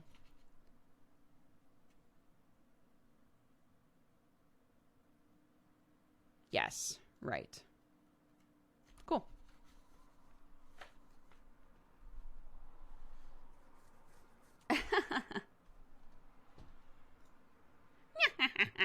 Okay, we're doing Dracula chapter 2. So, if you guys wanted some, like, ASMR-y type bullshit, welcome. That's what we're doing. I think it still counts as just chatting, but I am going to put in the title. Dracula chapter 2. Done. And I'm going to keep the no spoilers tag. Yeah, that's basically the recap. So there's a guy named Jonathan Harker, and he has been in correspondence with a Count Dracula and has traveled across Europe to meet Dracula. And the town that is nearby his home, he stayed in overnight, and everybody was like, don't go, don't go, don't go. And as he, like, got into the carriage, everyone was, like, doing crosses and stuff. And, like, and he was like, well, they all seem very sincere about it, but I simply must go meet Dracula. So, he was in a carriage, and lots of weird shit happened in this carriage. Well, originally he was in a carriage with a bunch of other people, and they were all like, yikes.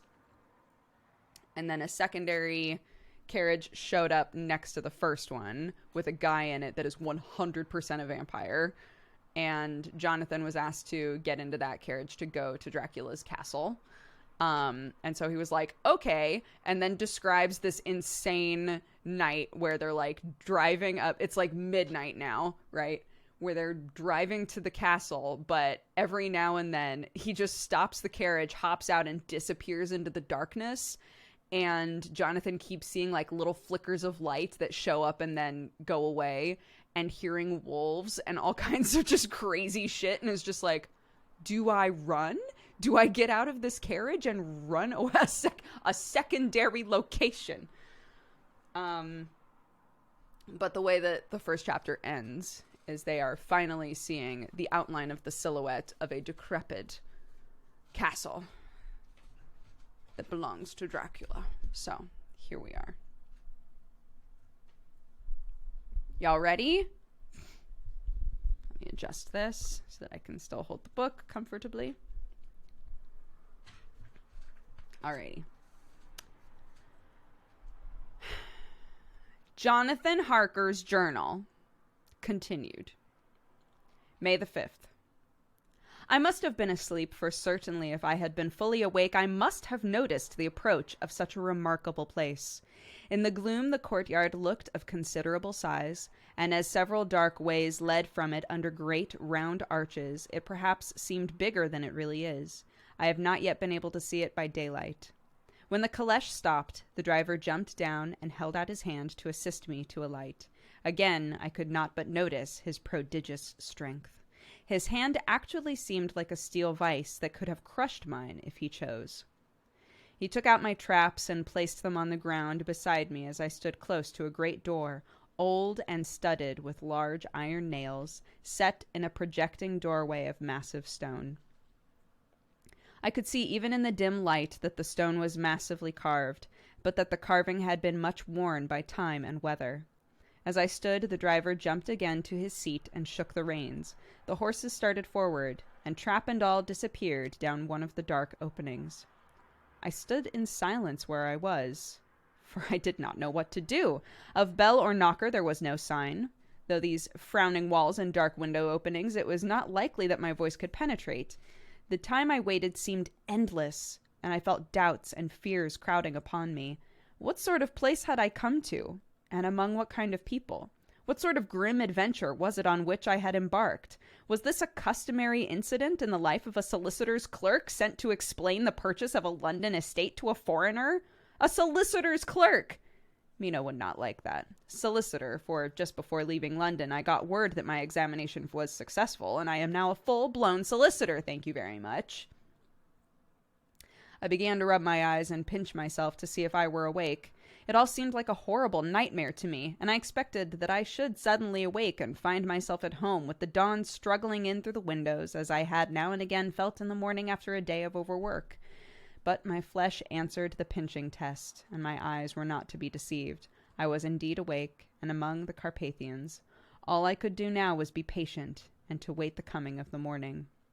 Just as I had come to this conclusion, I heard a heavy step approaching behind the great door, and saw through the chinks the gleam of a coming light. Then there was the sound of rattling chains, the clanking of massive bolts drawn back. A key was turned with the loud grating noise of a long disuse, and the great door swung. Within stood a tall, old man, clean-shaven, save for a long, white mustache, and clad in black from head to foot, without a single speck of color about him anywhere.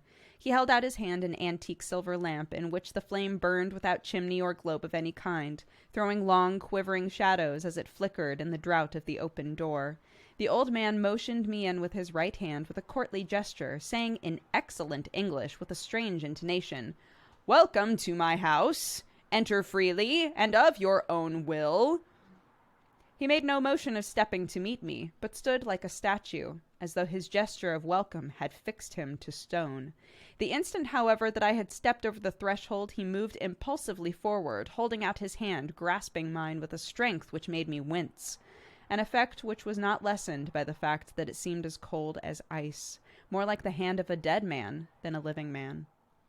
Again he said, "Welcome to my house." Come freely, go safely, and leave something of the happiness you bring. He said the intonation is weird. I'm just rolling with it. The strength of the handshake was so much akin to that which I had noticed in the driver, whose face I had not seen, that for a moment I doubted if it were not the same person to whom I was speaking. So to make sure, I said, interrogatively, Count Dracula? He bowed in a courtly way as he replied, I am Dracula.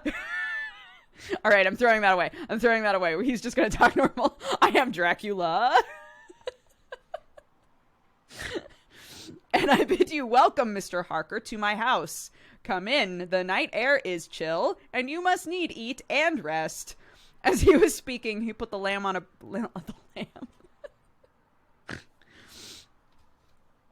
As he was speaking, he put the lamp on a bracket on the wall, and stepping out took my luggage. He had carried it in before I could forestall him. I protested, but he insisted, Nay, sir, you are my guest. It is late, and my people are not available. Let me see to your comfort myself. He insisted on carrying my traps along the passage and up a great winding stair, along another great passage, on whose stone floor our steps rang heavily. At the end of this he threw open a heavy door, and I rejoiced to see within a well-lit room, in which a table was spread for supper, and on whose mighty hearth a great fire of logs, freshly replenished, flamed and flared. The Count halted, putting down my bags, closed the door and crossed the room, opened another door, which led to a small octagonal room lit by a single lamp, and seemingly without a window of any sort. Passing through this, he opened another door, and motioned me to enter. It was a welcome sight, for here there was a great bedroom, well lighted and warmed with another log fire, also added to but lately, for the top logs were fresh. It sent a hollow roar up the wide chimney. The Count himself left my luggage inside and withdrew, saying before he closed the door, You will need after your journey to refresh yourself by making your toilet. I trust you will find all that you wish. When you are ready, come into the other room, where you will find your supper prepared. The light and warmth and the Count's courteous welcome seemed to have dissipated all my doubts and fears. He seems, pretty chill.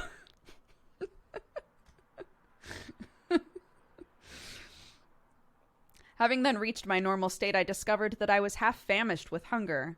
So making a hasty toilet, I went to the other room. I found supper laid out. My host, who stood on one side of the great fireplace leaning against the stonework, made a graceful wave of his hand to the table and said, I pray you be seated and sup how you please. You will, I trust, excuse me that I don't join you, but I have dined already, and I do not sup. I handed to him the sealed letter which Mr. Hawkins had entrusted to me. He opened it and read it gravely. Then with a charming smile, he handed it to me to read. One passage of it, at least, gave me a thrill of pleasure.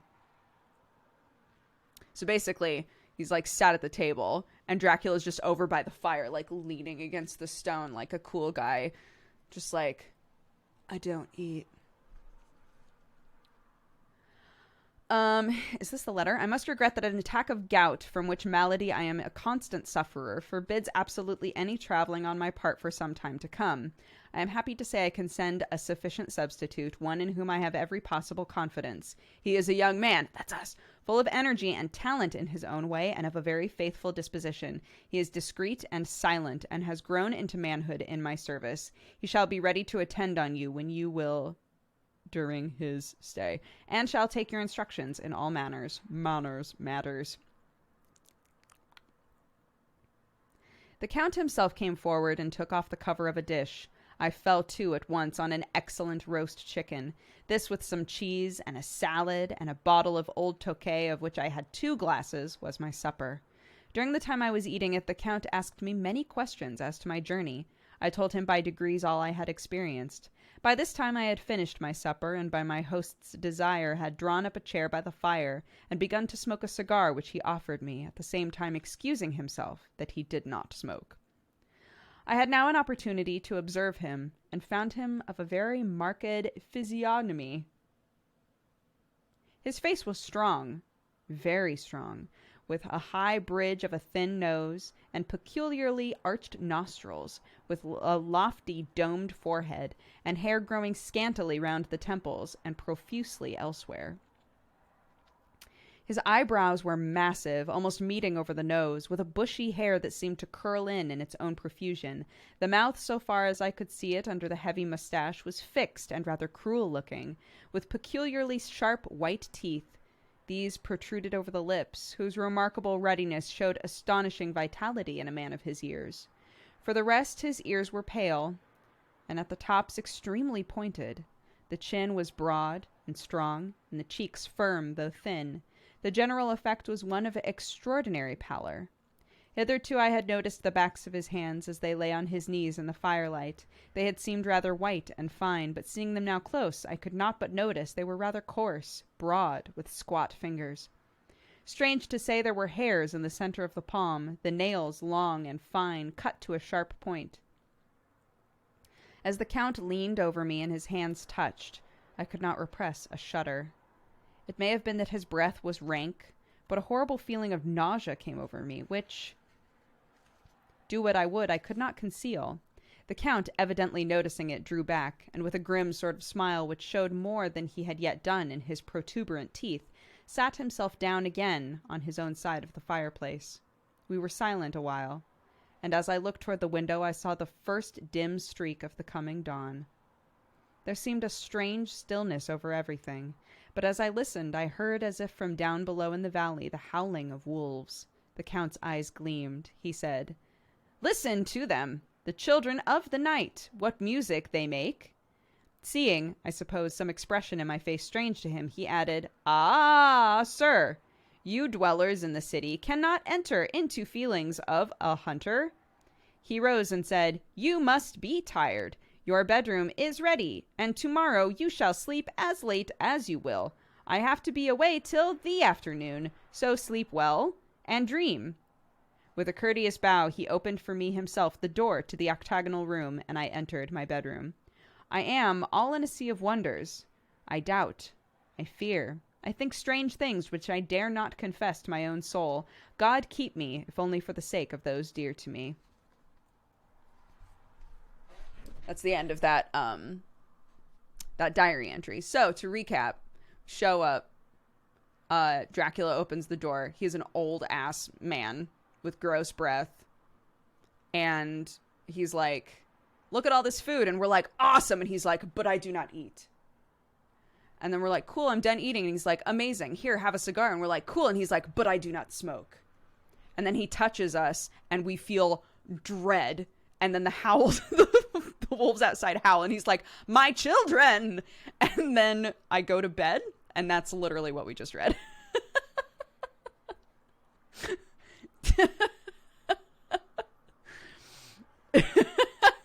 Like, this whole thing so far has been Jonathan being like, "I'm sure everyone means well, but I have a job to do, so I'm gonna go there." And I'm sure upon meeting Dracula, we're like, I see now why everybody was doing the frickin' Catholic cross on themselves. May 7th, so 2 days have passed. It is again early morning, but I have rested and enjoyed the last 24 hours. I slept till late in the day and awoke of my own accord. When I had dressed myself, I went into the room where we had supped and found a cold breakfast laid out, with coffee kept hot by the pot being placed on the hearth. There was a card on the table on which was written, "I have to be absent for a while. Do not wait for me. The D." It just says D, but I thought it would be funnier. I set to and enjoyed a hearty meal. When I had done, I looked for a bell so that I might let the servants know I had finished, but I could not find one. There are certainly odd deficiencies in this house, considering the extraordinary evidences of wealth which are around me. The table service is of gold, and so beautifully wrought it must be of immense value. The curtains and upholstery of the chairs and sofas, the hangings of my bed, are of the costliest and most beautiful fabrics. They must have been of fabulous value when they were made, for they are centuries old, ouch, though in excellent order. I saw something like them in Hampton Court, but there they were worn and frayed and moth-eaten. But still in none of the rooms is there a mirror. There's not even a toilet glass on my table. I had to get the little shaving glass from my bag before I could either shave or brush my hair. I have not yet seen a single servant anywhere, or heard a sound near the castle except the howling of wolves.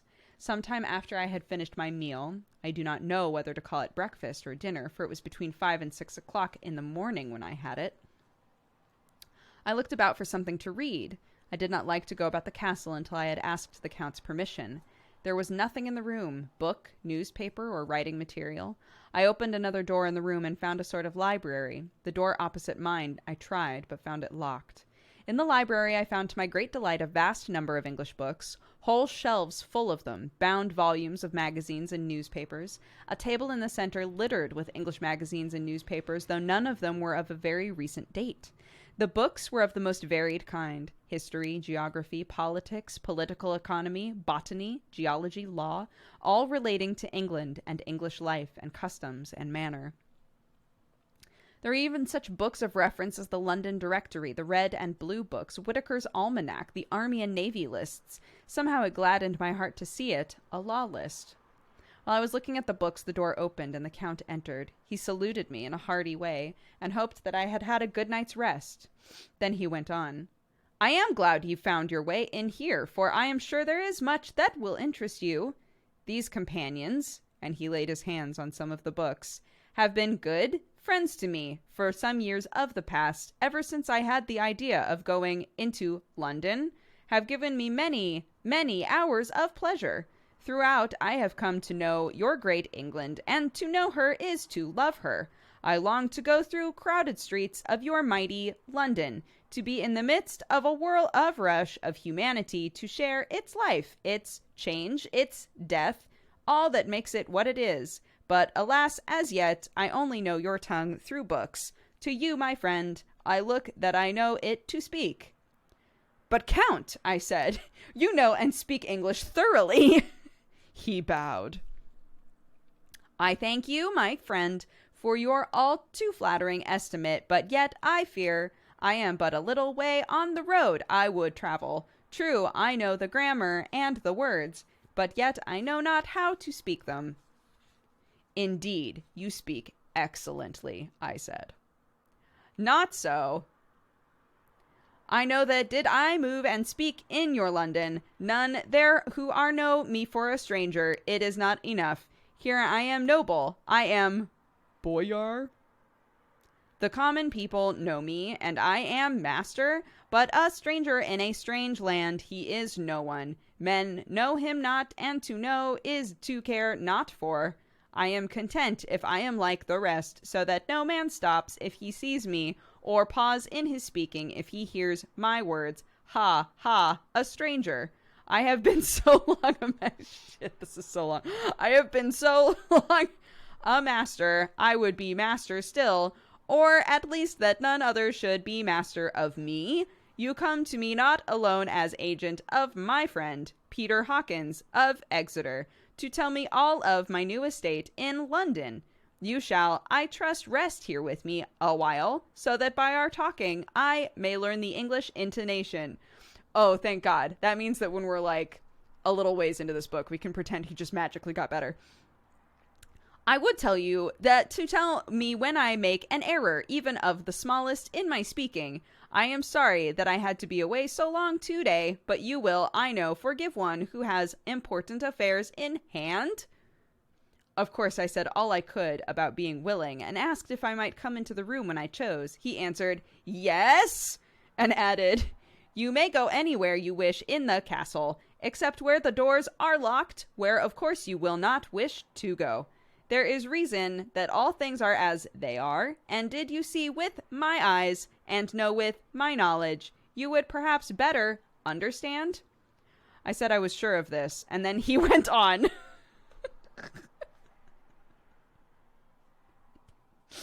And then he continued. We are in Transylvania, and Transylvania is not England. Our ways are not your ways, and there shall be to you many strange things. Nay, from what you have told me of your experiences, you know something of what strange things there may be. This led to much conversation, which I'm going to just skip through. It was evident that he wanted to talk, if only for talking's sake. I asked him many questions regarding things that had already happened to me or come within my notice.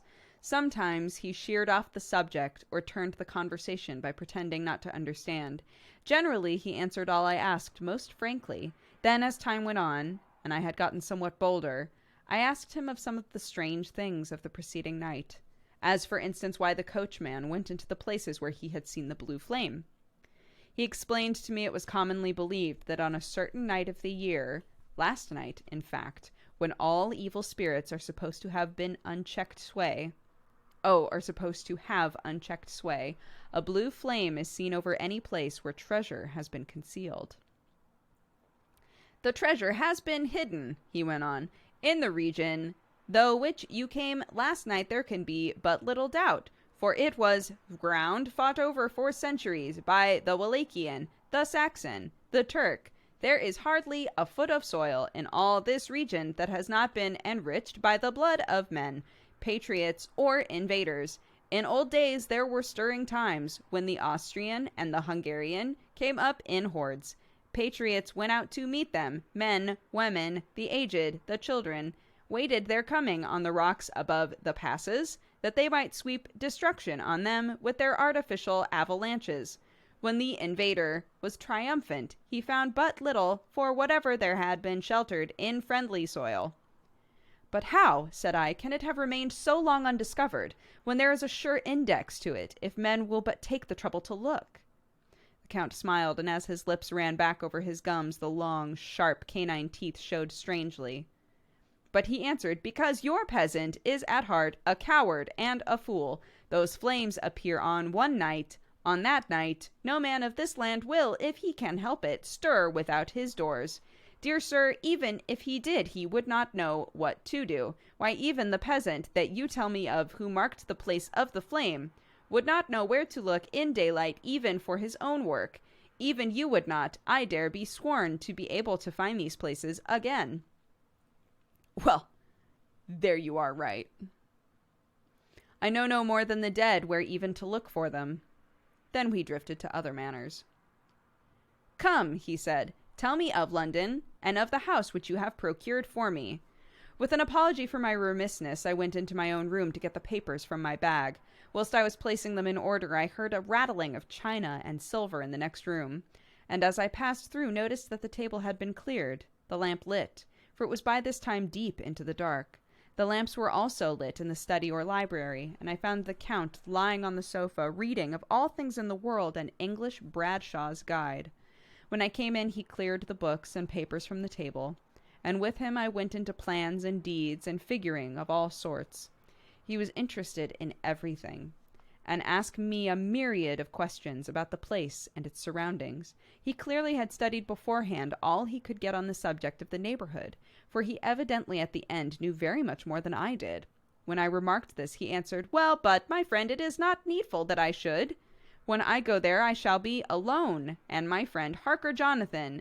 Pardon me, I fall into my country's habit of putting patronymic first. Ahem. My friend, Jonathan Harker, will not be by my side to correct and aid me. He will be in Exeter, miles away, probably working at papers of the law with my other friend, Peter Harkins. We went thoroughly into the business of the purchase of the estate at Purefleet, where I had told him the facts and got his signature to the necessary papers, and had written a letter with them ready to post to Mr. Hawkins. He began to ask me how I had come across so suitable a place. I read to him the notes which I had made at the time, and which I inscribe here. At Purefleet, on a by-road, I came across just such a place that seemed to be required, and where was displayed a dilapidated notice that the place was for sale. It is surrounded by a high wall of ancient structure, built for heavy stones, and has not been repaired for a large number of years. The closed gates are of heavy old oak and iron, all eaten with rust. The estate is called Carfax, no doubt a corruption of the old Quatreface, as the house is four-sided, agreeing with the cardinal points of the compass. It contains water.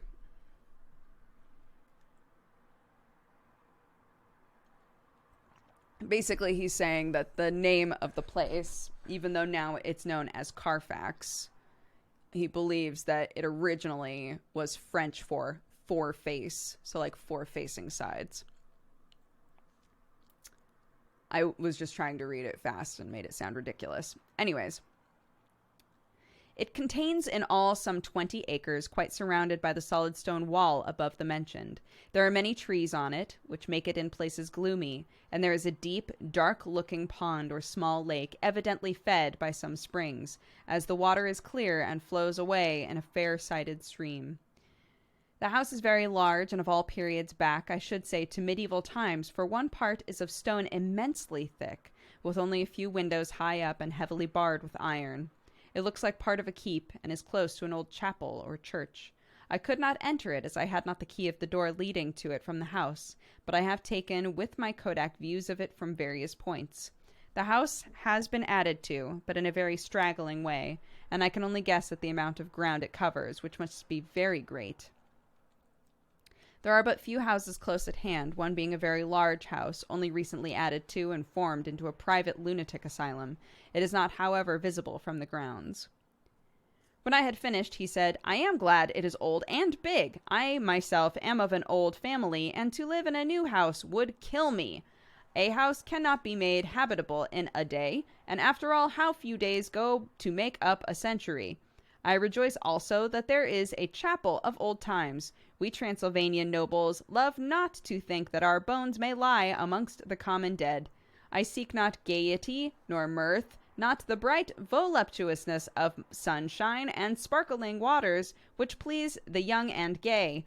I am no longer young, and my heart, through weary years of mourning over the dead, is not attuned to mirth. Moreover, the walls of my castle are broken. The shadows are many, and the wind breathes cold through the broken battlements and casements. I love the shade and the shadow, that would be alone with my thoughts when I may. Somehow his words and his look did not seem to accord, or else it was that his cast of face made his smile look malignant and saturnine. Presently, with an excuse, he left me, asking me to put all my papers together. He was some little time away, and I began to look at some of the books around me. One was an atlas, which I had found opened naturally at England, as if that map had been much used. On looking at it, I found in certain places little rings marked, and on examining these I noticed that one was near London, on the east side, manifestly where his new estate was situated. The other two were Exeter and Whitby, on the Yorkshire coast. It was the better part of an hour when the Count returned. "Aha!" he said. "Still at your books. Good. But you must not work always. Come, I am informed your supper is ready." He took my arm, and we went into the next room, where I found an excellent supper ready on the table. The Count again excused himself, as he had dined out on his being away from home. But he sat as on the previous night, and chatted whilst I ate. After supper I smoked, as on the last evening, and the Count stayed with me, chatting, and asking questions on every conceivable subject, hour after hour. I felt it was getting very late indeed, but I did not say anything. I felt under obligation to meet my host's wishes in every way. I was not sleepy, as the long sleep yesterday had fortified me, but I could not help experiencing that chill which comes over one at the coming of the dawn, which is like, in its way, the turn of the tide. They say that people who are near death die generally at the change of the dawn, or at the turn of the tide. Any one who has, when tired, and tied as it were to his post, experienced this change in the atmosphere, can well believe it. All at once we heard the crow of a cock coming up with preternatural shrillness. Through the clear morning air, Count Dracula jumped to his feet and said, "Why, there is the morning again! How remiss I am to let you stay up so long! You must make your conversation regarding my dear new country of England less interesting, so I may not forget how time flies between us." With a courtly bow, he left. I went into my own room, drew the curtains, but there was little to notice. My window opened to the courtyard, and all I could see was the warm gray of quickening sky, so I pulled the curtains again, and have written of the day. Jenna! Thank you for the 19 months, beautiful. All right, we just have this to go. And then that'll be the end of chapter 2. All right?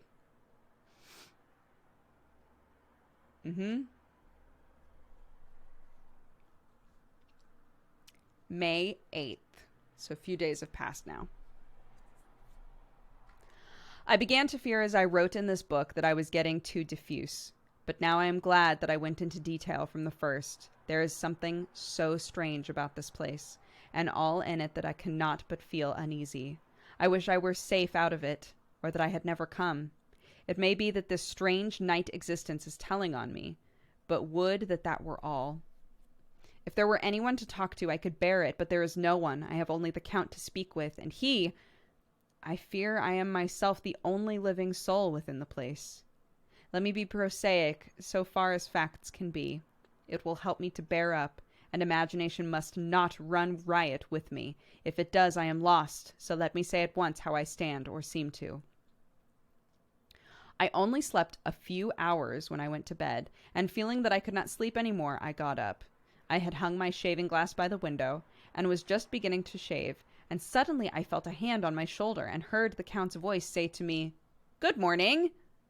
I started, for it amazed me that I had not seen him, since the reflection of the glass covered the whole room behind me. In starting, I had cut myself slightly, but did not notice it at the moment.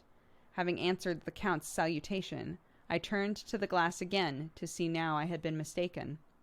This time there could be no error. The man was so close to me, and I could not see him over my shoulder. But there was no reflection of him in the mirror. The room behind me was displayed. There was no sign of a man except myself.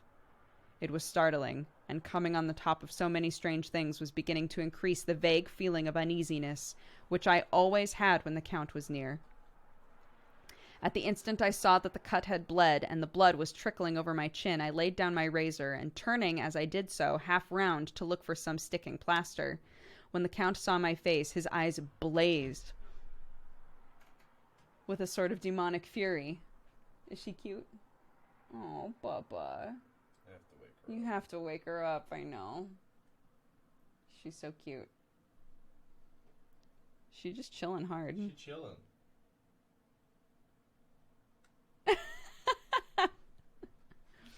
You can leave it open. It's fine. It like startled me when he opened the door. Was it obvious? When the Count saw my face, his eyes blazed with a sort of demonic fury, and he suddenly made a grab at my throat. I drew away, and his hand touched the string of beads which held the crucifix. It made an instant change in him. The fury passed so quickly I could hardly believe it was ever there. "Take care," he said. "Take care how you cut yourself. It is more dangerous than you think in this country." Seizing the shaving glass, he went on, "This is the wretched thing that has done the mischief. It is a foul bauble of man's vanity. Away with it." And opening the heavy window with one wrench of his terrible hand, he flung out the glass, which was shattered into 1,000 pieces on the stones of the courtyard far below. He withdrew without a word. "It is very annoying, for I do not see how I am to shave." This is his primary concern. "How am I supposed to shave now?" "Unless in my watch case or the bottom of the shaving pot, which is fortunately of metal." When I went into the dining room, breakfast was prepared, and I could not find the Count anywhere. I breakfasted alone. It is strange that as yet I have not seen the Count eat or drink. He must be a very peculiar man. After breakfast, I did a little exploring in the castle. I went on the outside stairs and found a room looking toward the south. The view was magnificent, and from where I stood there was every opportunity of seeing it.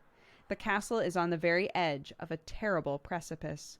A stone falling from the window would fall 1,000 feet without touching anything. As far as the eye can reach is a sea of green tree tops, with occasionally a deep rift, and there is a chasm. Here and there are silver threads where the rivers wind in deep gorges through the forests. I am not in heart to describe beauty, for when I had seen the view I explored further, doors, doors, doors everywhere, locked and bolted. In no place save from the windows in the castle walls is there an exit. The castle is a prison, and I am a prisoner. Chapter 2. Jonathan's he's so dumb. He's so dumb. He's like, this guy makes me feel really uncomfortable, but, I need to do my job, so it's fine. And then, which I get, right? He's like, he's weird, but you know, he's feeding me well. I'm going to do my job, and then I'll get out of here, and it's all going to be fine. And then is in his own bedroom with a mirror, shaving. Dracula appears in his bedroom, and he's like, what the fuck, when did you get here? Realizes, wait, when did you get here? Because I've been looking at this mirror. And wait, I can't see you in the mirror? That seems really weird.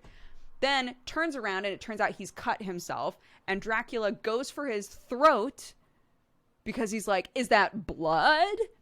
Goes for his throat, touches the crucifix, and is like, oh, oopsies. You should take care and not cut yourself. But hey, fuck this mirror. Rips open the window, throws his mirror out the window, and then just leaves.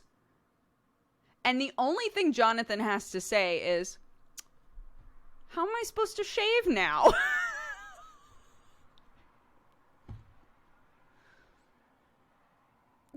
Like, what the fuck? Like, what the fuck?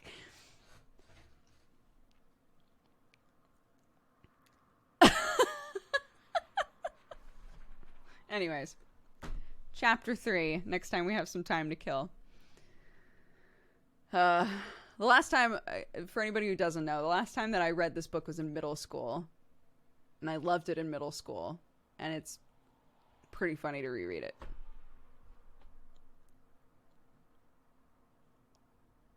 Where did you get the book? Oh, I don't know. I was in middle school when I bought it. This is my copy from middle school, from when I read it initially. So I've had it for a long time. I've had it for... I was 13. 20 years? I've had this book for 20 years of my life. So I do not remember where I bought it. But I do know that I bought it secondhand because it has $3.50 written in pencil at the top corner, which is typically what used bookstores will do. So I definitely bought it secondhand, but that's all that I know. Hello! What? What's Said up? you were reading a book. I was reading a book. I'm about to say bye-bye to everybody. Did you have a good nap? Yeah. Are you a bat? You are? You're all wrapped up with your big wings? Are you a bat? Yeah. I was showing everybody the video of us singing Twinkle Twinkle Little Star earlier. Huh.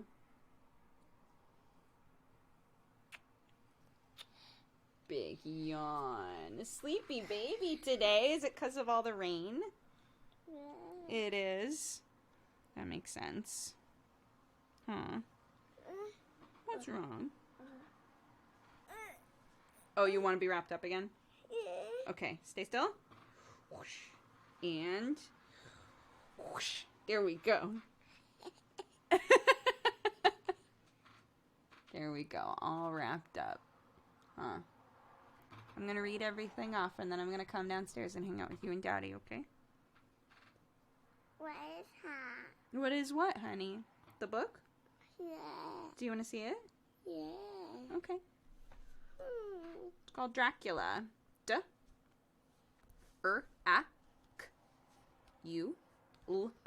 Dracula. I was reading it to chat. Do you want to take it with you? No. No? Okay. We can leave it here. I can forget it. Mm-hmm. There's no pictures. It's just words. No. Be careful not to rip it. Careful. There you go. Yeah.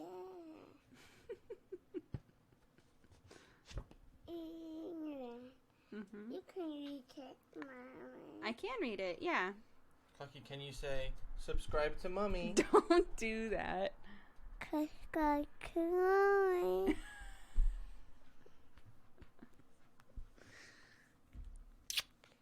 Subscribe to Mommy. Subscribe to Mommy. Welcome, you Subscribe to fine Clarky. cat-loving, coffee-drinking burrito That's right. babe. Take agency. Okay, pushing it away. All right. Can you go to Daddy? And I'll come join you guys in a minute? Come here, princess. Welcome, you fine cat-loving, coffee-drinking burrito babe. Ready?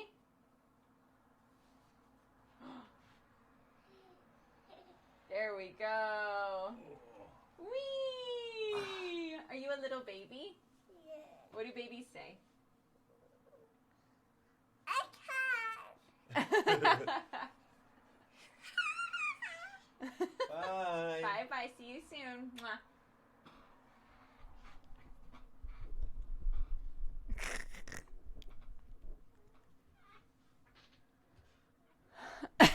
Thank you for the gifted subs, guys. Don't let Sam do that to you. Don't let Sam do that to you. Okay. Let's see. We've got an ultimate dab to do. Oh no. Oh, crying. What happened?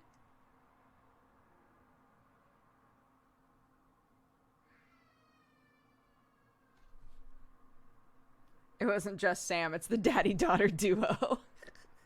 I love that she followed it up with subscribe to Clarky. Like, yes. Tetsu, thank you for the 14 months. 461 Jack, thank you for the 15. Davreeb for the 10. Akupepe for the 4. Not Shibui for the 2. Phantomoose for the 3 years. Happy anniversary. Jenks Me for the 11. Boring Brit for subscribing. Welcome to the Cat Gang. Cuffs McGraw for the 3 years as well. Happy anniversary. Oof. Base God Gumi, thank you for the 21. Ethel for the 2. Welcome, Unintentional for the 40. Maltzy for the 37. Sulfide Art, thank you for the biddies. Burrito babe. Zen Christian, thank you for the 18. Anise Revenge for the 9. Dahobo for the 9. Both of you, thank you very much. Iris Laughter, thank you very much for the gifted subs. A Stupid ID, thank you for the 2. Fabi for the 17. Urzigo for the 20. Springfart for the 47. Fifi Fox, thank you for the 2. Sir Destroyer for the 44. Loey for the 32. Zillow for the 22. Erwin Blah for the 22 as well. Rewolf for the 32. Calculate for the 10. Jazz Jackrabbit for the 4 years. Happy anniversary. Lucinda Darkwood, thank you for the 6. Stilo, thank you for the biddies. Modern Jonathan for the 14. Dona Girl for the biddies. Pyro Wolf 2.0, thank you for the 11. Unicorns Like a Boss for the 10. Jade Raven Arts for the 22. Potato for the 39. Cat Killing Curiosity for the 43. Ocean for the 2. Avi, thank you for gifting a bunch of subs. I assume that was during the break. I missed that. Thank you so much. Sundari Side Character, thank you for the 39. Flint Whitelock, thank you for the 22. Shotcrete, thank you very much for subscribing. Welcome to the Cat Gang. Rafid, thank you for the 41. Let's Try Drawing for the 32. Breebot for the 26. Corona for the 17. Scarecrow for the 61. Arnar, thank you for gifting a sub. Jenna, thank you again for the 19. Thanks for swinging by. Chiyuku, thank you for the 49. The Watcher for the 66. Arnar, thank you for gifting a sub. Garrett, thank you for subscribing. Yonder for subscribing. Both of you, welcome to the Cat Gang. Potato and Dave, thank you again for those gifted subs. Afrothaws, thank you for subscribing. Elzora for the 2. Loper Panda for the 57. Hen for the 5. Stay Ashy for the 43. Kalini for subscribing. Welcome to the Cat Gang. Ring of Fire for the biddies. And the Runes for the 44. And 2D Ghost for the 6 just now. Thank you guys. Thank you so much. Loper Panda, thank you for gifting a bunch of subs just now. Welcome, everybody. If you were gifted a sub at any time during the stream, please take a minute, figure out who it was, say thank you. It's extremely generous. I appreciate it so much, guys. And a bunch of y'all are getting cute pride emotes out of it and stuff. So that's also great. Okay. Raid leader. Bognagus is a real sweet boy who streams a lot of space games. He's currently streaming Star Citizen. It would be really neat if we could pay him a visit. What a good name. Let me check it out.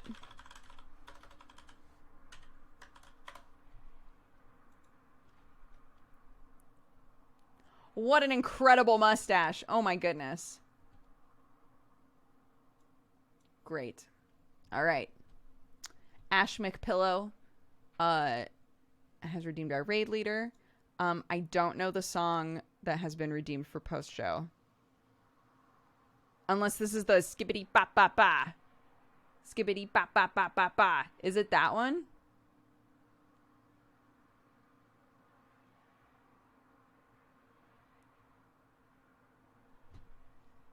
Hold on.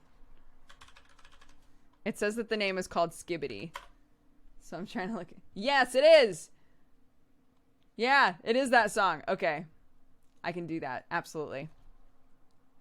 Killian Prudmore, I will do Skibbity Bop Bop Ba for you. But we also have a subscription to do. Brandling would like to gift a sub to somebody with channel points. So let's do that. Welcome, you fine cat-loving, coffee-drinking burrito babe.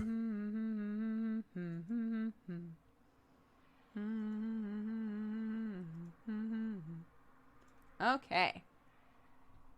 That's from Brandling. Hobo. Welcome. All right. Nicole, thank you for the Valentine for Clark. All right. We're doing a big old dab. Wait, can I double dip? Can I try to dab along with Skibbity? I don't remember how the dance goes in Let's Dance, but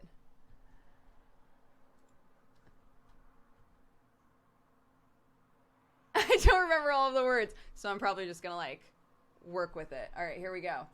Here we go. Skibbity wap ba ba. Skibbity wap ba ba ba ba. Skibbity wap ba ba ba ba ba ba ba ba. Skibbity wap ba. Skibbity boom boom. Ay. Ba ba ba ba ba. Ba ba ba ba ba ba ba ba ba. Skibbity wap ba.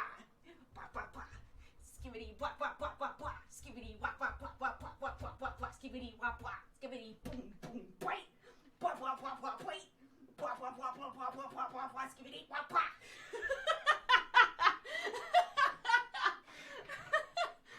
If you haven't heard this song before, that's not going to make any sense. Anyway,